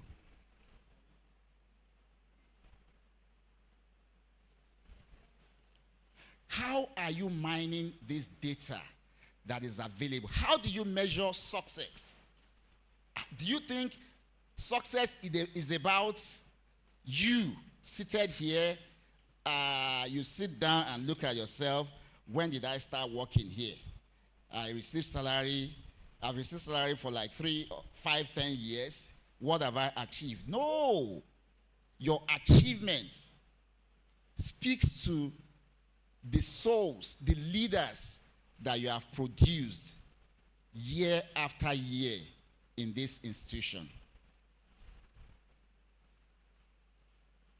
So there is this saying that says, everyone is a leader. What kind of leader are you? So I'm going to base my discussion on two different types of leadership. The traditional leaders. I am not talking of Babalawo. When I say traditional leaders, I'm talking about the traditional way of leadership. Do you know how the traditional way of leadership works? Anybody? Sorry? An authoritarian, you know, Joko Sibe, Bamigbe file, what. That is the kind of leaders that we have in high population. When it's not about, it's not limited to Nigeria alone. It's not limited to Africa alone. It's a global pandemic. So some of us think leadership is about age. Some of us think leadership is about class. But guess what? Even our Lord Jesus Christ said, I do not come here in the world to be what? But to be what? But to be a servant. So the moment you take up that cross and tell yourself that I am here to serve, at that very moment is when you are ready to be very productive. I will speak about my experience a bit so you understand what I'm talking about.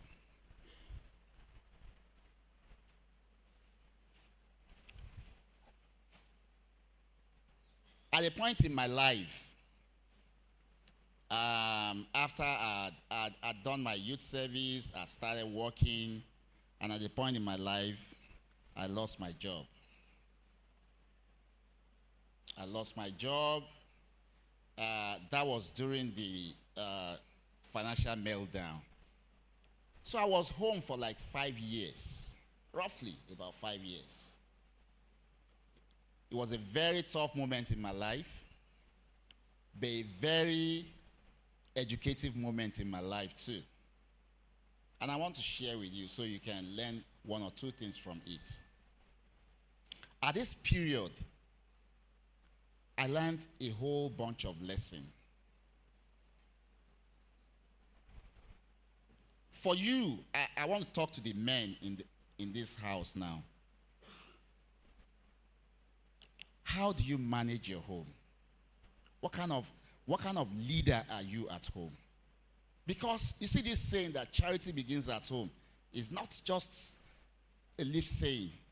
It applies to everything you do.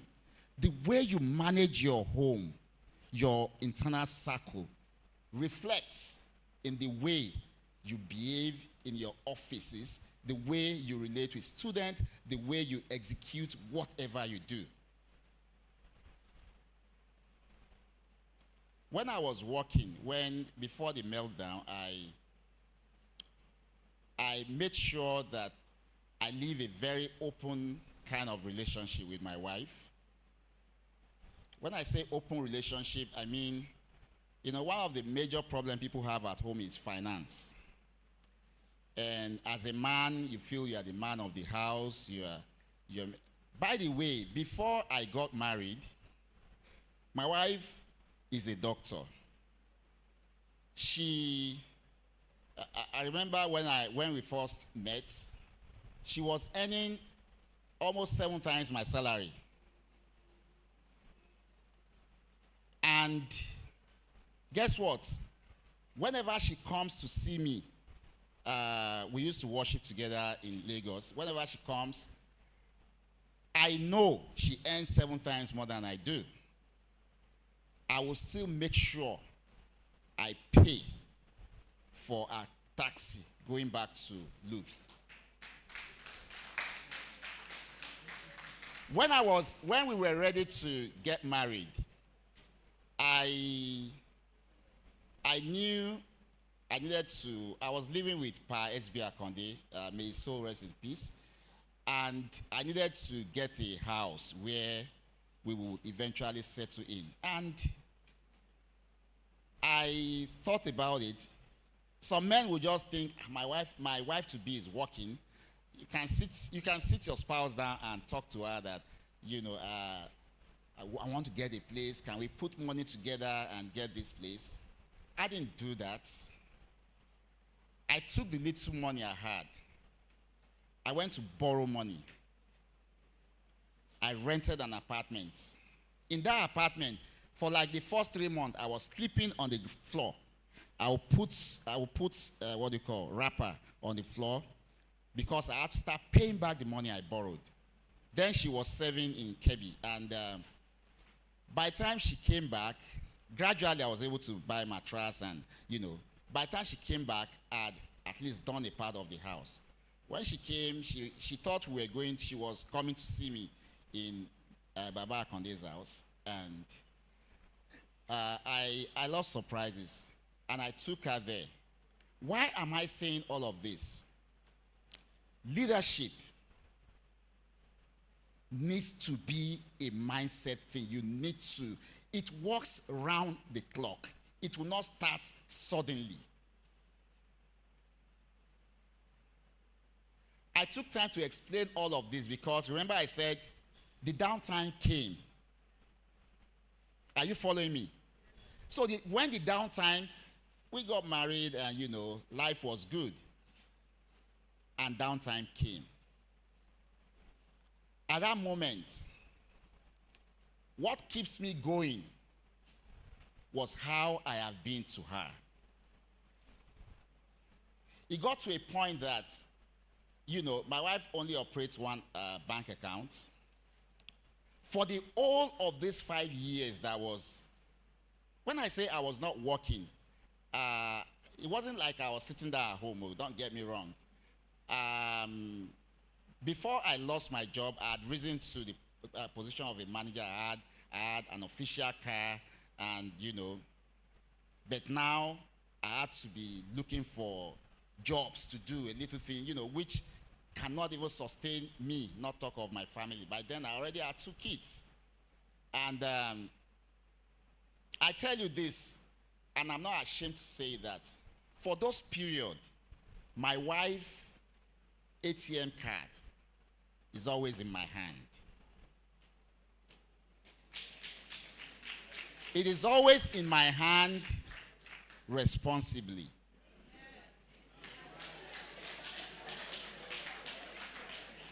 When I say responsibly, I will not, because I have the ATM in my hand and go to ATM and withdraw for my selfish interest. I would not do that. And like I said, she was able to do all of those because, remember, the way I was when I was doing well. So these things don't happen, by magic. So you have to put work into it, which by God's grace. And this thing has to be cultivated in you. It takes you to places. Guess what? Things happen. I got job back. And I started life again. But getting job back does not mean job came and suddenly life is good again. No. God made me go through another process of rebuilding me in terms of what he wants me to do. And I keep wondering, why do I have to go through all of this? By the time I got this job back, so remember I said I had risen to the post of manager where I was before. But because I was desperate I was ready to do anything to feed my family at that point. I took up a job that brought me down back to almost the second level of a beginner in the bank. I remember the first question the person interviewing me asked was that, are you aware that the people you will be reporting to, you are way higher than them in age? I said, yes, I know. But as long as it will put food on my children's table, I am ready to do it. So I started working in Diamond Bank. And there is the head office called PGD's place. There was a CEO, Uzoma, who is a very strong tech person. There are IT staff dedicated to work with the executives. So usually, we always have the head, a team lead in that, head office. And suddenly, everybody they take to PGD's place as a team lead, who was expected to work with the executive, after a few, some don't even last more than 2 weeks, they send them packing. And from there, they exit the bank. So they've done like 4 different people. And one evening, my boss called me that, Shola, you will be going to PGD's place. I remember I could not sleep that night because I know the story of PGD's place. But I went home, I told my wife, we prayed. And my first day, when they took me up to introduce me to the CEO, he was on his way out, so we met at the elevator, and he looked at me, and he said, welcome to hell. Yeah. Guess what? I smiled. But I rebuked it in my mind. I couldn't talk to him that way, I rebuked it, and I went back home. And I said, obviously something was wrong. And why am I saying all of this? When you are built to be a leader, you must be ready to think and to have a shift in mindset. I knew something was wrong, which the people that have been coming were not paying attention to. And so the first few weeks, I went up to the boardroom. So I will be working with the executive. These are the people that make decisions that shape the future of the institution, of the bank. And when I got there, and I noticed that, okay, so normal working hour for every staff is, 9 to 5. So my colleagues, my past colleagues that have been there, they go there. When it's 5 p.m., they leave, they go home. Executive runs meetings, sometimes at 2 a.m., 3 a.m., they're in the office. Trouble comes in the boardroom, there are issues, there's nobody to resolve them. And you know what? I studied and I saw that they were closing late. So I told myself, I will not go home until meeting is over. So I started doing it. Sometimes I can't even go home because I live in Badore, which is far away. For security reason, when meeting closes at 2, 3 a.m., I don't have a car. Yes, I have a car. I remember I have a car, but I had to leave my car for my wife to go to work and take the children to school as well. So I had no choice but to sleep. And probably early in the morning, I'll go home, change, and come back. If they are meeting on Sunday, I am in the office. So that's alone. Suddenly, the secretary to the CEO then called me. He said, whichever God you are praying to, please continue praying to that God. That for the first time, Uzoma said he had peace of mind. You know, so, and that was the beginning of my journey. But guess what? Even in that journey, God had to make me to do jobs that feel humiliating. Sometimes board meetings is ongoing. Sometimes I had to go under the table. Those periods I was under the table, the people sitting on the table are those that should have been junior to me. But guess what? I do my job diligently. I do my job with the whole of my heart. And I kept doing it. And again, someone came up, the company secretary, who is Nkechi Nwosu. And she said, I like this guy. She told her secretary that, you know what, going forward, whenever you are ordering food for the directors, ask him what he wants and make sure you buy food. And tell him that he can sit in my office.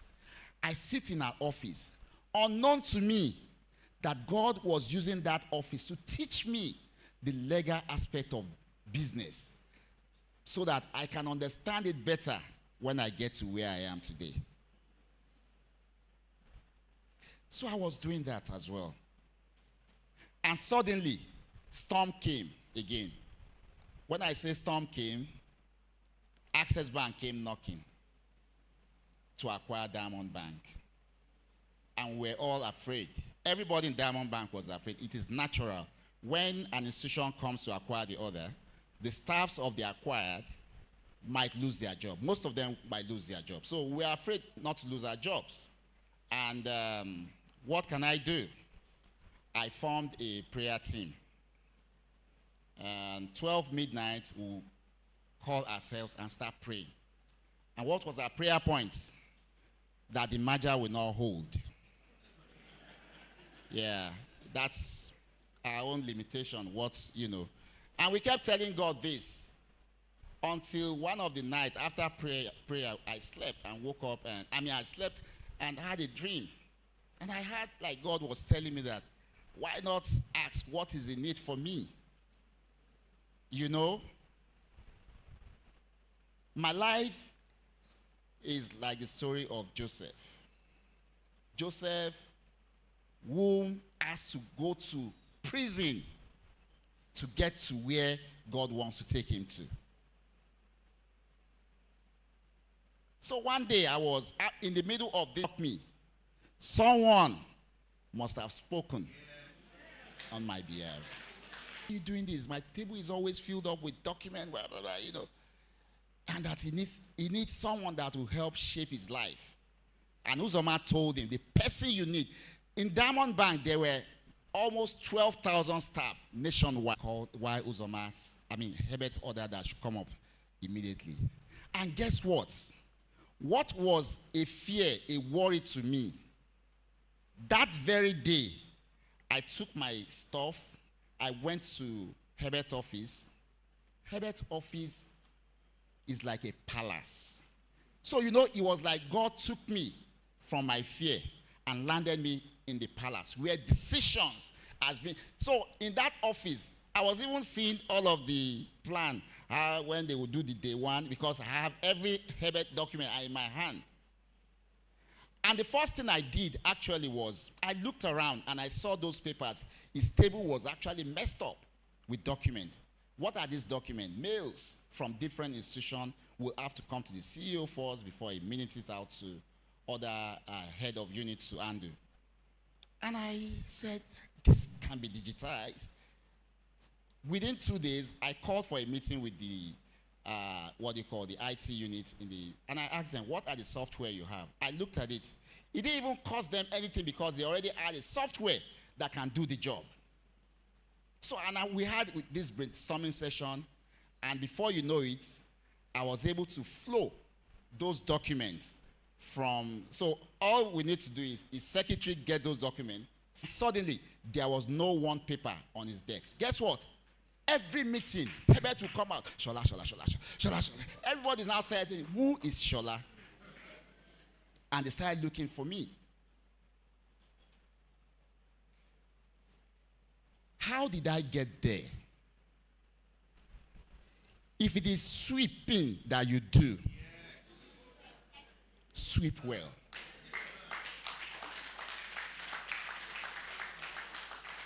Mordecai was a security man at the gates. If Mordecai was not diligent in what he does, he will not be at the gate of the king. It was at that gate that he did what God. Like I said, I have slides to present, but I don't want to bore you with what do you call analysis, strategic plan, whatever. I am sharing the story of my life, what works for me, and it is what can work for everybody. All you need is humility.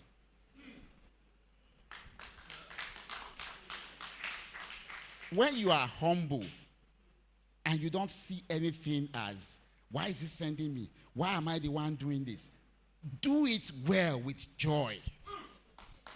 When you do it with joy, guess what? When I got to Herbert's office, we were about 7. I met 6 different people doing different things for him there. And when it's time to travel, everybody struggles to go with him. But guess what? God made. There are people in the control room that are having sleepless nights to make sure things goes well. Where are you fitted in the bigger vision? Every spot that you stand to represent really matters, and it must make a difference. You need to tell yourself that I want to serve. I think going forward, I don't know what you have in terms of data. I'm a very big person when it comes to data mining. Have you ever asked yourself, of these 27 years, where are those students that have graduated? Are we always all about, don't wear trouser, don't wear a ring, don't do this one? Is that all that matters? Guess what? They will not wear it in school. They will graduate. They will still wear it. How impactful is Babcock to every student that comes to this school? For the lecturers, are you all about if you don't pass? No. What gives you joy? How many students have graduated under your tutor? How many have you seen succeeded? How many are we tracking as an institution? For me, we need to change our mindset when it comes to excellence. Babcock, out of the whole private university, should be the leading university. And guess what? It can only be the leading university if every one of you here have a change in mindset.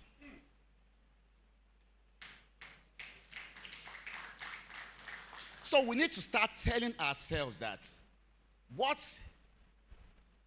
is the next thing to do to ensure we fit in and we are able to adapt to the kind of leadership that is available today. From my slide there, sorry, like I said, if you go to the slide where you have the triangle, so it has the visionary and the agile leadership. A shift away from the control and authoritarian kind of leading. So you must have a vision. The school itself has a vision. I looked at it, and it's all about building leaders that are ready to serve and are ready to make difference in the world. I think going forward, I don't know which department or what the you have a man that God has put at the center of affair. All you need to do is to team up and work together. Let your purpose here be that success is not about what I become.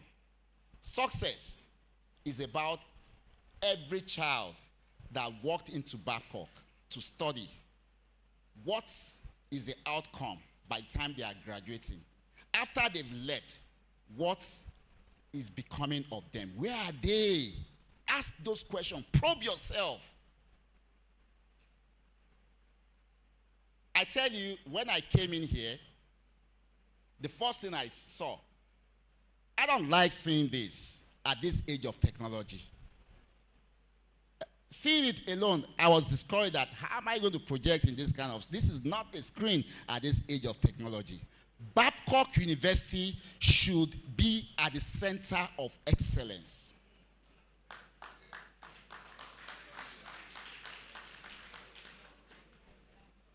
I am looking forward to a day that I will come here and speak to the students. Thank you, sir. Because for me, it's a burning issue. I am not part of those people that sit down and complain about leadership in Nigeria. I want to be a part of people that will build leaders that will change the narrative of this nation. And guess what? It starts from the first day they walk into this campus. How do they perceive you? How do they see you? Do they just see you as people that make laws? That people that just give them rules, don't go here, don't walk into this place, don't know? Is that what they see about you? Do they ever see you as someone that is trying to shape their life for the future? My boss, before he died, he was planning to start an institution, Wigwe University. Because I was part of that vision, I feel pain every day that he didn't live to fulfill that vision. The school started, but guess what? That wasn't his vision. With Herbert, we went to everywhere in the world. Herbert was going to build an institution that stands the taste of Harvard University, that stands the taste of, an Ivy League school that anybody that comes to will be proud. I remember one of the things he wanted to do. Herbert didn't just want to do classroom teaching, that teachers come and teach. No. He was going to have an Aliko come to class and teach about business. He was going to make a Segun Agbaje to come and teach.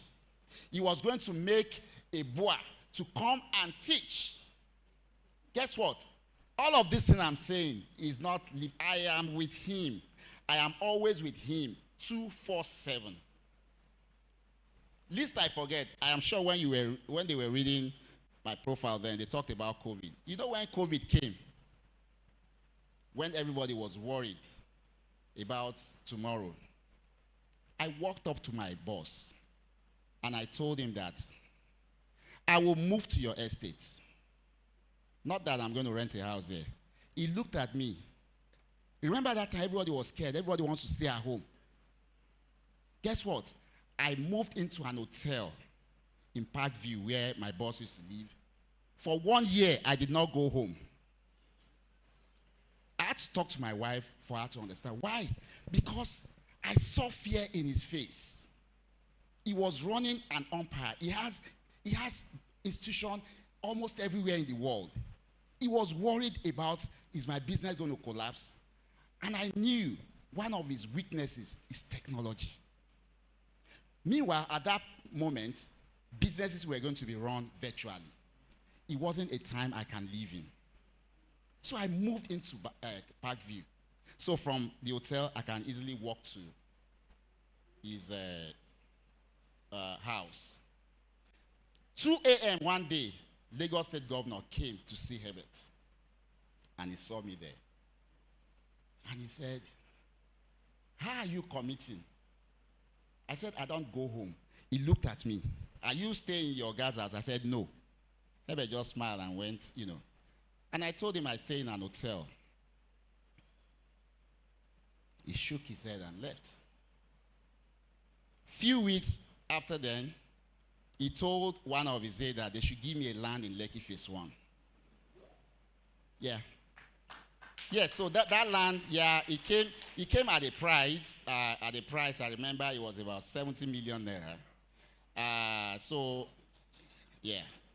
That's in Lekki, the real value of that land should be about 1 billion. And so that 70, guess what?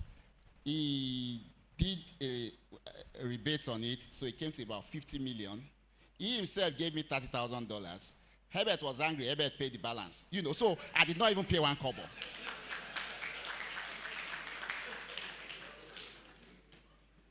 How did this come? It was born out of sacrifice. It took my number. And today, I can pick up my phone and call the state governor. It was from that meeting, even when I don't want to talk about the aspect of, that's another discussion, accident. And after I lost my boss, it was from that relationship that I could say, this guy is going to be a good leader. And he gave me an appointment as a CEO of Lagos Video Investment Company, which is a mortgage bank. That is how God rewards service and diligence. Guess what? Remember I was complaining that when I took up job in Diamond Bank, I had to take a lower grade. The highest I could get to because unfortunately for me, Diamond Bank, they were struggling with revenue, so they couldn't promote. So the highest I could get to was assistant manager. No, deputy manager. But guess what? Within a twinkle of an eye, I moved from that level to general manager. So maybe you don't understand. So from a deputy manager, you have to be a manager. From manager, you have to be a senior manager. From senior manager, you have to be an assistant general manager. AGM 1, there's AGM 2. All of this takes years. After AGM, you become a DGM. So it takes years. But guess what? God took me from the ground up there.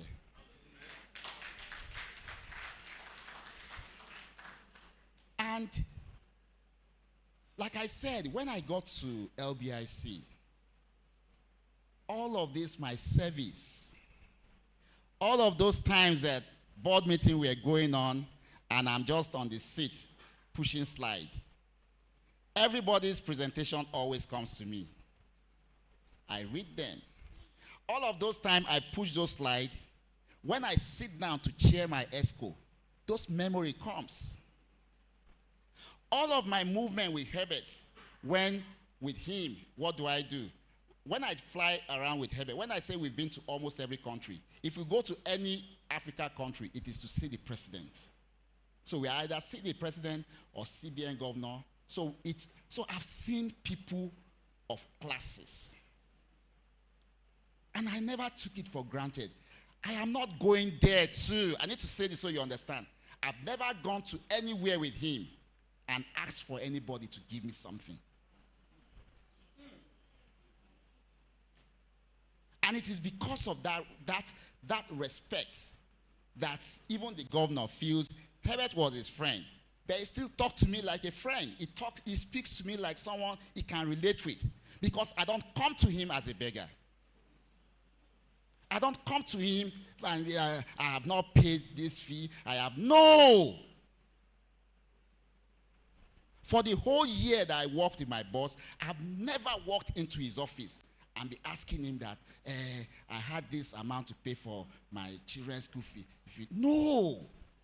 There's a way you present yourself and people will respect you. Everything.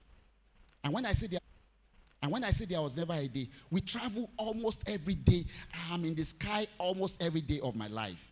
Sometimes I don't spend up to 20 days in Nigeria for the whole year. So we are always here, there. And I make sure that I never at any point leave a gap. So I took service as a serious business. Unknown to me, he was preparing me for a bigger role. I got trained as an apprentice. That's right. That's one of the best ways you can acquire knowledge in life. Many people rise to their position based on accreditation, appraiser, whatever. You know, my story was different. I was meant to go under the table. I was meant to, sometimes I carry bags, sometimes Herbert will be wondering what kind of human being is this. I can wash his clothes. It's not my job. But for me, I don't see it as anything. So I was there doing everything possible if I am the only one. And that gives, so for his wife is a very, very tough person. But for her, if her husband is traveling, if Shola is not there, she's not comfortable. Because I don't know what the husband tells her whenever he gets home. So she already believes that I have confidence in you. But guess what? Even up to the last moment that I was serving, what saves me? It was the eye for service. While I knew we had already flown for 11 hours from London to Palm Springs, the easiest route for me is to fly 45 minutes and get to Vegas. But guess what? I was more concerned about our luggages. And I said, sir, I think it's so we already arranged a van that would take the luggage to Vegas while we fly on the chopper. But I told him, I said, sir, I think it would be better I go with this luggage to ensure that our luggages are safe. I don't care whether it's US or whatever. In my own mindset that how can I be somewhere? If anything goes wrong, it is me he will ask. Where are my stuff? You know, so I chose to go on that 4-hour, 30 minutes road trip rather than flying. And that's why I'm here today.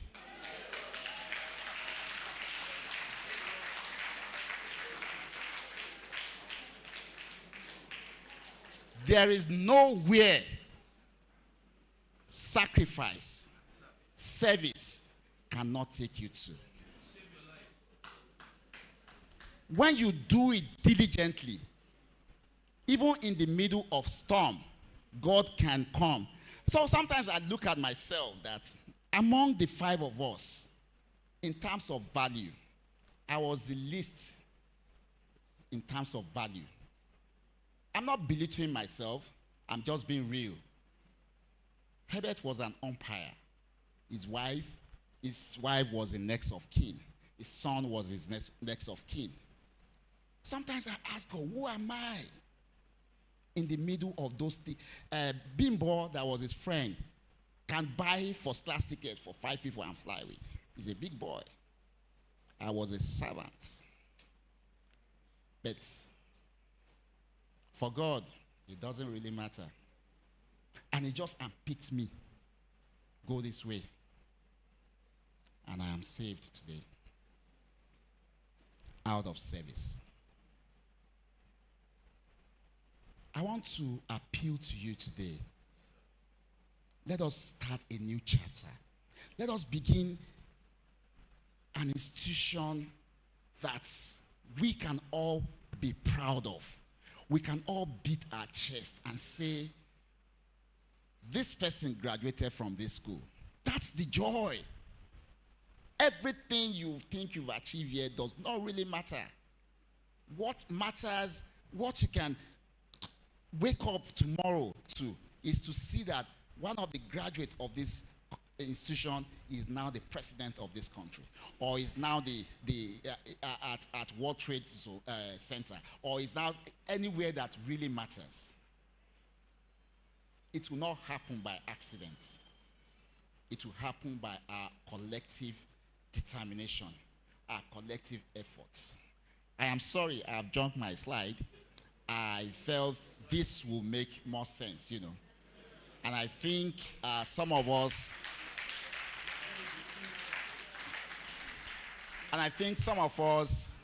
would, I remember before I started, the VC came to me that he had another place he has to be. And he said he was going to leave, but he couldn't leave. So I told him, sir, you should just wait a bit. Let me start. Maybe when I start, you can leave at 11. What time is it now? You know, so that's what impact is. Be an example. It is never too late. It is never too late. Sometimes, like I said, it took me another 6 years. That thing I did in Diamondback, it wasn't for a year. 6 good years. I remember one of my friends in contact center, she was the head of customer experience. She said the first day I came, so I was going to be supporting their system in contact center. By the way, when I got into Diamond Bank, I was assigned to one of the units that is the list of all units in IT. You know, system support is one department that can kill your career. And I'm saying this because I'm an IT professional. Because what do you do there? All you do is fix system. My system is not booting. You fix. People are in software development. People are in IT governance. People are in different things that has career growth. But if I was in those lucrative department, I will not be in PG this place. So God had to make me to be in the one I felt is not attractive for me to get to where he wants me to be. So please, whatever you find yourself doing, energize yourself. If you are going to be sweeping, sweep it well, sweep that place well and let it be clean. If you are going to be one of the people watching at the gate, do it well with your full chest and see that God, the God I serve, whether I will come true for you or not.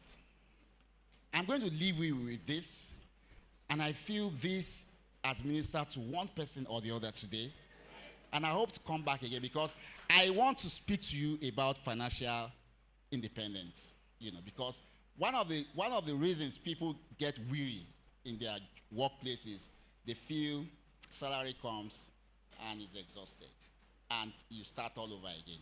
Is this how I'll continue my life? There are other ways you can empower yourself. I would find time. I will speak to the VC. Find time to come speak with you because I am passionate about this institution.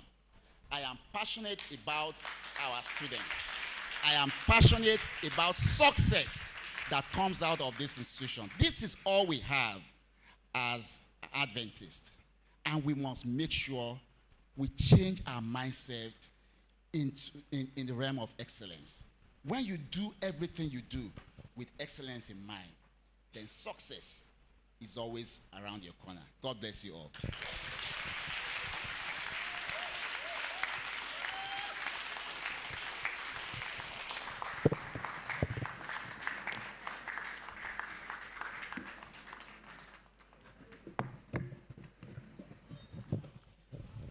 I believe we can do better. Let's give him a round of applause again.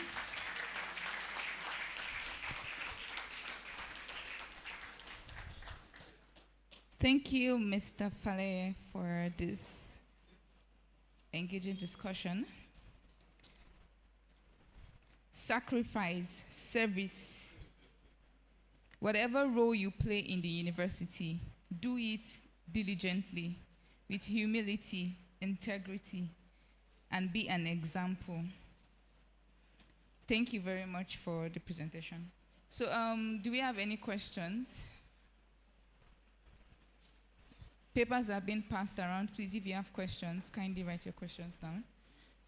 Okay. So now I would invite Mrs. Joy Emere to undo the questions that have been submitted.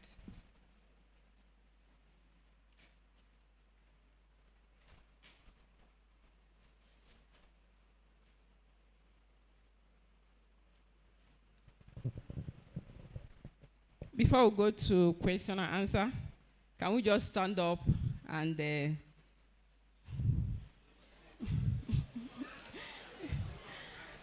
just for a stretch a little?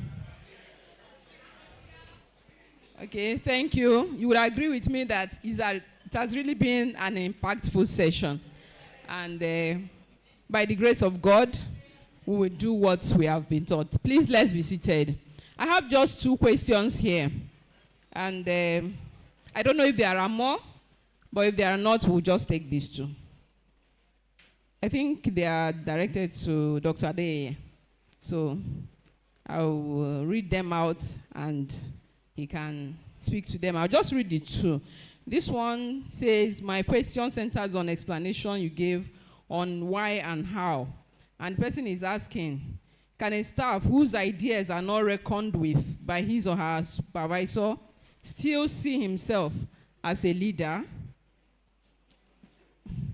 And the other one says, a tree cannot make a forest. How can one excel as a great leader in the midst of colleagues who are not fully cooperating? So, Dr. Adeye, please. Yeah, thank you so much for that, for the questions. Yeah, it is possible. I talked about 2 factors at that time. The factor of why and how. And I said why means your purpose, what you want to achieve. Why your how is the method or the process. Yes, in many occasions, we usually get it wrong. We only focus on why. If you don't present your case very well, there is no how the person you are telling would want to accept it. For instance, somebody is wearing a bad clothes, and all you could say is, why are you so rough like this? Is something wrong with you? Did you see yourself? But there are ways you can put it right to that person and say, oh, I can see something here. If you have, I hope you didn't, maybe you didn't see it or whatever. You can put it that way to that person, he will understand. There are other ways that you also approach your seniors. You don't approach your seniors as if, you know, they don't have anything upstairs. Then another thing is, if you approach your senior as if, you know, because you are older than that person, and, you know, just, what is wrong with this thing? Do it now, or this thing should have been done. No. Because you are older than that person does not mean you should talk to the person based on your age. Even when our children at home, if you try to correct them or address them in such a way that we don't take cognizance of how the process, I'm sure they will ask us questions. They will challenge us. So it is important that whenever we want to achieve certain things, you know the purpose, but you must look for an appropriate way or process to get it done. And I believe so much that when we do this, it will work out for us in every area of life. Like he said in his presentation, you know, he said he was humble. He said he was calm. I've worked severally with people that are older than me, that I'm older than them. And I've worked with people that were of the same grade. But in all of this, I was so careful. Like I told us earlier, when I was working, you know, I said I was working as a security officer. And it was in that work that the way and what I did that day that my boss saw me. He lives in UK. So he came around that time. I was at the gate, and I did something very special, and he was wondering. I never knew that he was also doing security in UK. So we were both doing security, but I didn't know. But he was my boss. And this man called me. He said, who trained you? I said, nobody. And it was from there, that's why I said I got promotion. It was from there that he took me to his house. And in that house, I was the second person to him. If the wife needs something, if wife comes around from UK, if she needs anything, the wife will come and meet me. I knew virtually everything in that house. And that was how that I applied in my own time. I remember when I was there, somebody told me, he said, this car that you used, that was like official car for us. He said, you can take it away. And said, our robbers or whatever, did that. I said, no, I won't do that. I never knew I would buy a car in my life. That's the truth. I said, no. That is my how. That is integrity. And when he was looking for somebody to take along when he became the honorable member of House of Assembly, it was a whip. He said he would take me. And I followed him. And I became the secretary. So we lived together. We were together. So your how is very important. And I think that has been mentioned over time here today. Be humble. Have integrity. Don't look at the present condition. Where you are going is very important. And that is the truth. Thank you. Sir, please, before you sit down, this one was specifically directed to you as well. Say, Dr. Adeyeye, sir, please, how do you handle a boss that gossips with others about you always? And this other one, what will you do when your boss is blocking your promotion? Okay. And this also boils down to how. A few years ago, I got to a place, I was deployed to a particular place. And before I got there, they already talked about me. That this person is usually, he puts eyes into everything. And that is me. I don't look away. And I hate fraud. I hate cheating. And when I got there, something that cost about 8,000 or 7,000 naira. Normally, you give job to vendors to do. But this person came, they said, and they can also do it, they can do this, they can do that. To manage them, I, succumbed to their suggestion. I said, okay, go and do it. And he did that job for about 36 or 40,000 naira. And normally that job costs 8,000 naira. I didn't know. Until when another same issue occurred, we have to call another vendor.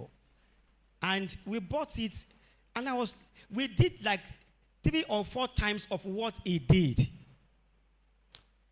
with a very, less cost involved. And I was mad. So I approached him, I said, why did you do this for me? And he was not sober. And I got the stuff. It was like hell to my life. Because they gang up. And they almost did everything to just, wipe me off. So I went back and I think about it. What can I do? You know what I do? I went back home. I cried to God. I cried to God. It says, whosoever shall call upon the name of the Lord shall be saved. He said, whatsoever we ask from him, he will do it. I have a God, and that's the truth. And when I cried unto that God, he saved me from them. Now, those people I'm talking about, they bow In fact, they go everywhere now to talk positive about men. I didn't look at what they said. I didn't look at what they were doing. And that's the truth. My own is to go back home and begin to ask God to vindicate. What is not unveiled today, when God steps in, it will be unveiled. And that's the truth. He says, no weapon fashioned against us shall prosper. There is one thing we need to know too in becoming a leader. It is not easy, like I said. It involves the spiritual power. That's the truth. Because there are some forces, like I showed us that time, we have a lead that will not allow you to express the beauty, the potentials in you. But when you pray, when you ask God for intervention, there is nothing he cannot do. And that's, no matter how far they have gone, no matter the gossip, no matter what they do, I stand here by the grace of God that God is capable of doing all of those things. And that's the truth. And one thing I also vow long time ago is the fact that no matter what anybody does to me, I will not go after them to hunt them. I give it to God, and it works for me. If I told somebody of recent, I said, what I face as individual, I face this physical and I face the spiritual. And when you face the physical with the physical, then go back to the spiritual to cap it up. So the work, the task of a leader is not that everyone will gather to celebrate you. As a follower, it is not that the leader will want you to go. No, let's be sincere with ourselves. There are some leaders that they will make sure that you don't rise. There are some leaders that will make sure that you, if they are not worshipped, you can't go anywhere. There are some people who are not interested in the progress of others. When I was here in 2016 for my PhD program, I know of somebody who always go to my sister and say, Alpha, Alpha, Alpha. That's Professor Aliso. In my first class, when I got here, in my first class, I resumed late. And he came in as the provost and I said, who is this person? You are coming by now. You can't continue this program. Go home. My first class, I don't know why, but everybody rose up in that class and said, please let him stay. And that was all. One thing you need to know as a follower, try to know the secrets of your leader. Because you need to also please your leader for them to please you. Correct. That's the truth. Somebody told me, he said, in the next class, we're to do presentation. And he said, you'll be the one to do presentation. That group work, I did not do anything in that group work. They gave it to me in that class on that same day. They said I should go and present. And I came up and I presented. And from there, they knew the secrets. And from there, I hope Prof is not here. He was coming to my table to look at me.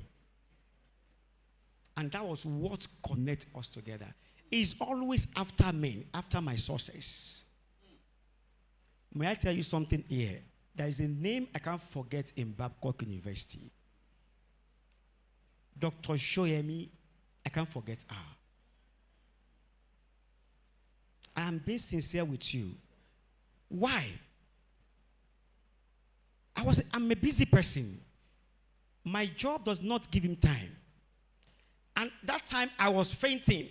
But I made up my mind that I must finish my program in record time. And I said something. Please don't take that word. Is that I die or I finish? That was the drive. This day on Sunday, I was fainting. And this woman saw me. She said, they will close registration, this and that. I said, must not close. I must do my own. So I called her one Sunday, and she said she was not in the office, that she was at home. that I can come. I went to her house. She took me outside the house, a fence, and she was teaching me my research, pointing those things that I need to do right. I stand here today. It was that same day training that she did for me that gave me edge to teach people ELM in CIBN today. We were there for 2 hours, 30 minutes. The woman saw that I was fainting. She gave me pure water. I took it. How many people would do this? There are some, they will even come to you and say, guide me on how to do this.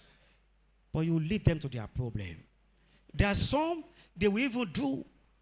All you could do is to just cancel, go and do it again. Because that was the same experience you had in your own time. Must you pass it to others? Thank you so much, sir. Thank you, sir. Okay, this one is for Mr. Falaye, sir. Somebody wants to know how you managed with your immediate family when you abandoned them for service. Another one is somebody wants to know how you helped your boss organize his table that he gave away with paperwork. And the last one, he said he was working in Access Bank too at that time, and when it was acquired. And then he left the bank. He came to Babcock University. He started from the scratch. He wants to know what he can do to generate enough fund to leave Babcock and start his own business.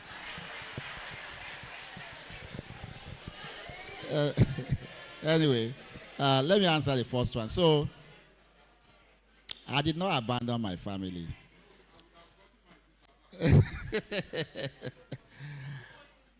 I only paid sacrifice that will make everybody live well too. I'm this kind of person that I'm always conscious of. If I tell you another part of my story, me that you are seeing, I don't think I've seen everything in terms of suffering in life.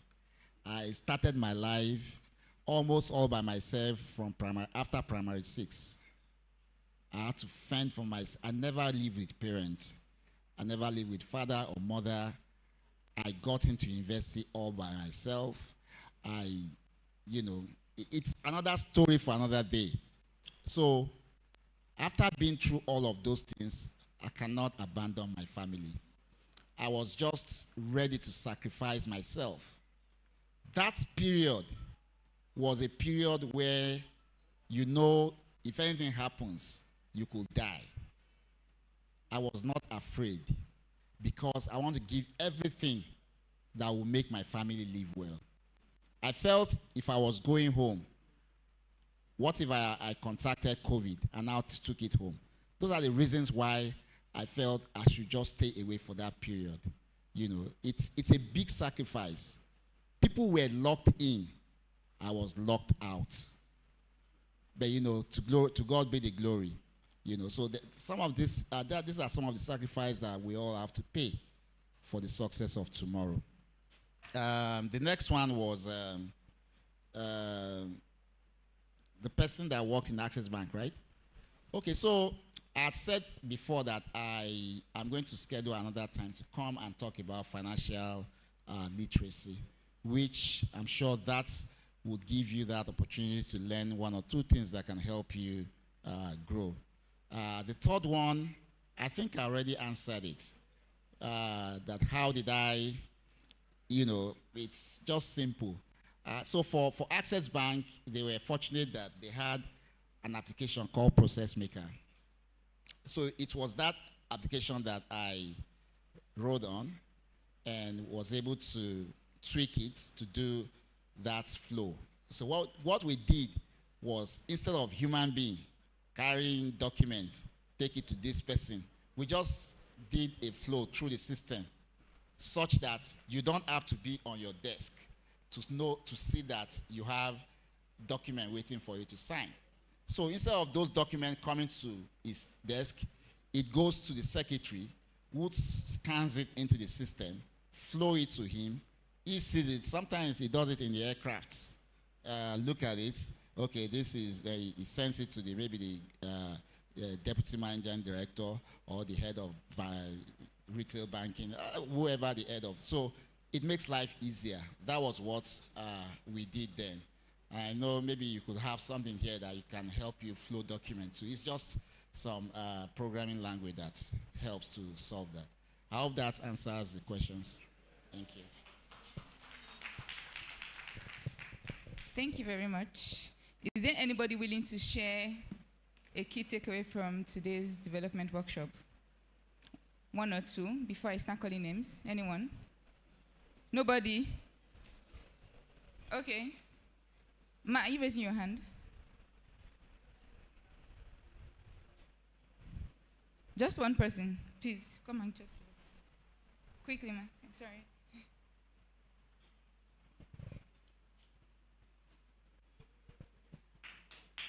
Please, let's clap for her. Let's clap for her. Thank you.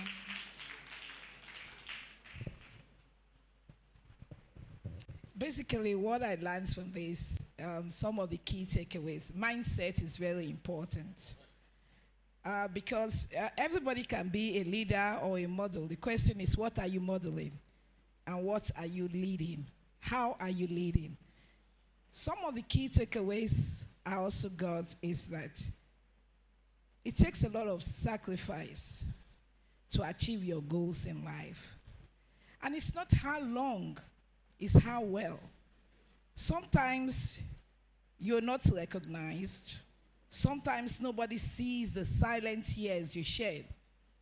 But at some point, God remembers you and causes people to remember you. So basically, we should also remember that when we impact lives, the people whose lives we have impacted someday will become parts of the turning point in our lives. I've met students who talked about the impact we made in their lives without even knowing that we were making any impact in their lives. So life should really go beyond what you see, how you do it.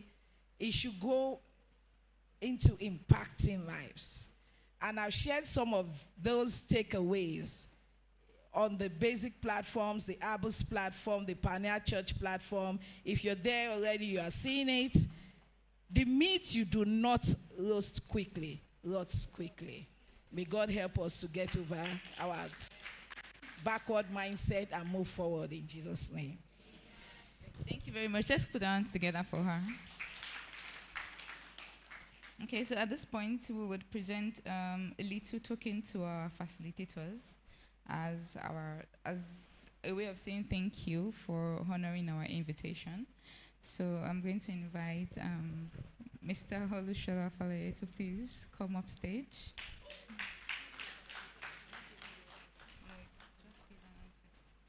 I'm going to invite Dr. Mrs. Makinde and Professor Williams to help us to the gifting. Thank you.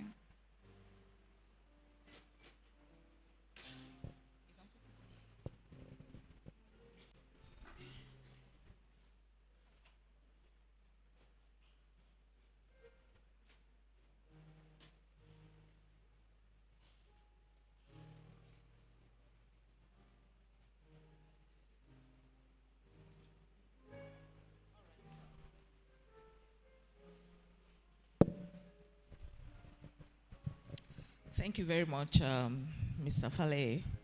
And so on behalf of Babcock University, would like to say that we appreciate you and thank you for the basic lessons that you brought our way this morning. And we ask that the good Lord would continue to expand you in other and every area of your life. God bless you.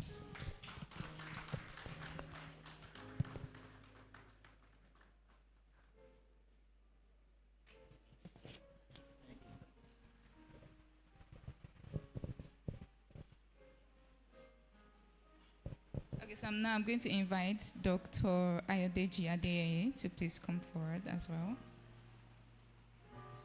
Let's put our hands together for him, please.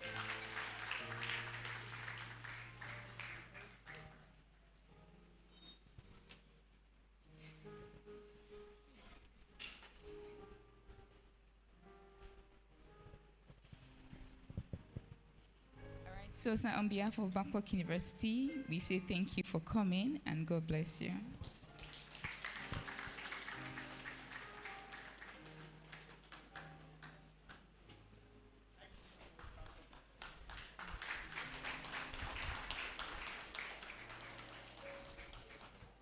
Thank you everyone for participating. For the closing remarks, I'm going to invite Dr. Olani Arije. Please put our hands together for him as he comes off stage.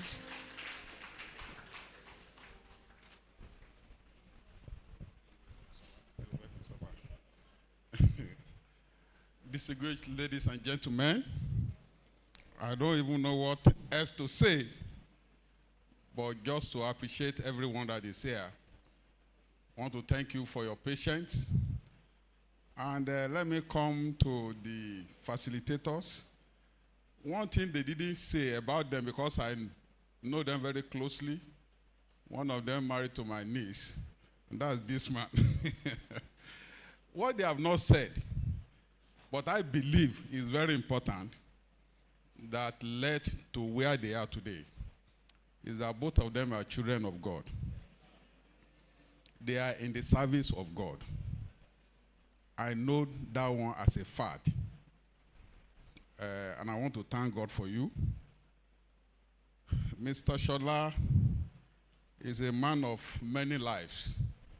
And I want to crave his indulgence to allow me to say this. He was 9 years old. You know, he has told you he was number one. He was the number one person on the manifest of the crash chopper. But while he was 9 years old, he was traveling with his dad and the driver and one other person. He was going to be admitted to NMS in the north. It was in the station wagon 504. So he sat at the back with that passenger while the dad was sitting beside the driver. You know, station wagon will always have another seat at the back. So while they were going, before then, of course, the dad went to the church to go and pray. Something happened, they could not have access to the church. Anyway, and I wanted to just, because of time.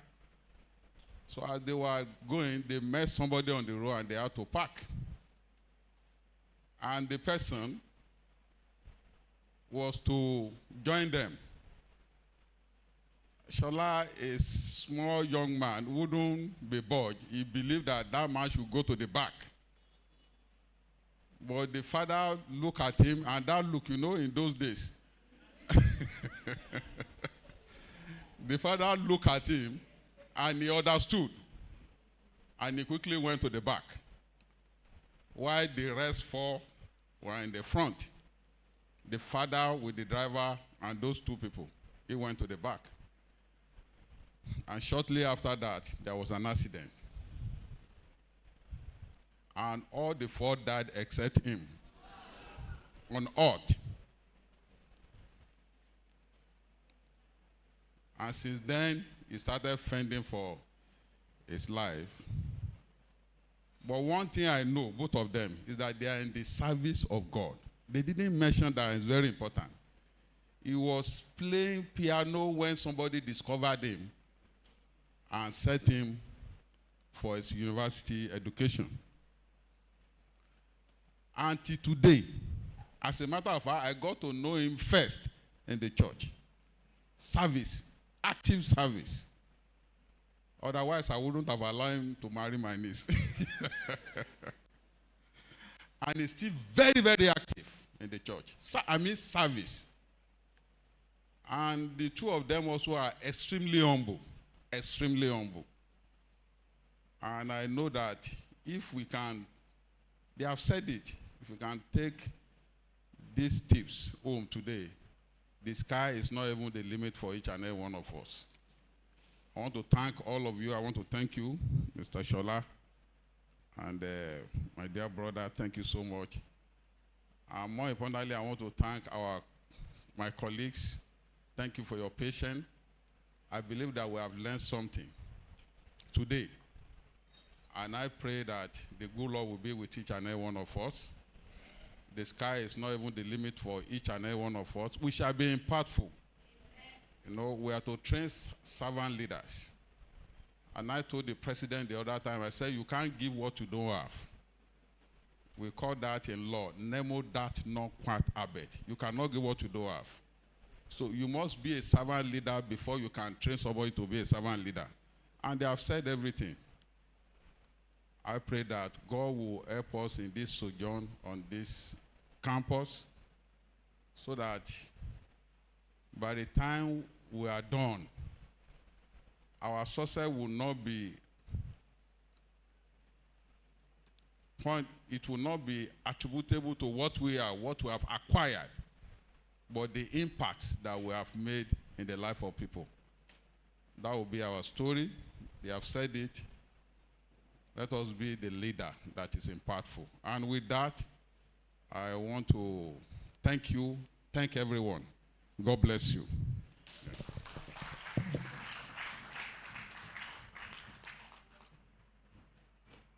Okay, please note that a Google form link would be shared, or I think it has been shared. Please kindly fill it so that you can get your certificate. The slides presented would also be sent to your official email address.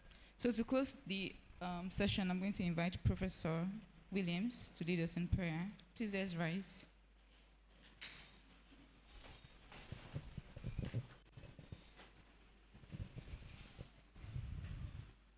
Our dear Father in heaven, we remain very grateful unto you for how far you have led us this day. Thank you especially for our guests. Thank you for the wisdom of heaven that has reigned upon their lives. Lord, we ask that you will continue to increase them day by day in the name of Jesus. Lord, we pray that as they serve you and serve humanity, that Lord, you will multiply their divine advantages in the name of Jesus. We pray, O Lord, that you will open more doors unto them and their families. Thank you, Father in heaven, for everyone who has been here today. We ask, O God, that we will not just be hearers alone. Grant us the grace to be able to do and follow accordingly, so that when you come the second time, Lord, we would have our crowns on our heads and we would hear that voice, well done, good and faithful servant, and we will reign with you eternally. As our guests return, we ask that you carry them on your wings and grant them divine favor. Thank you, Heavenly Father, because you will return every one of us back to our duty post on Monday, safe, sound, and secured. In Jesus' mighty name, I have prayed.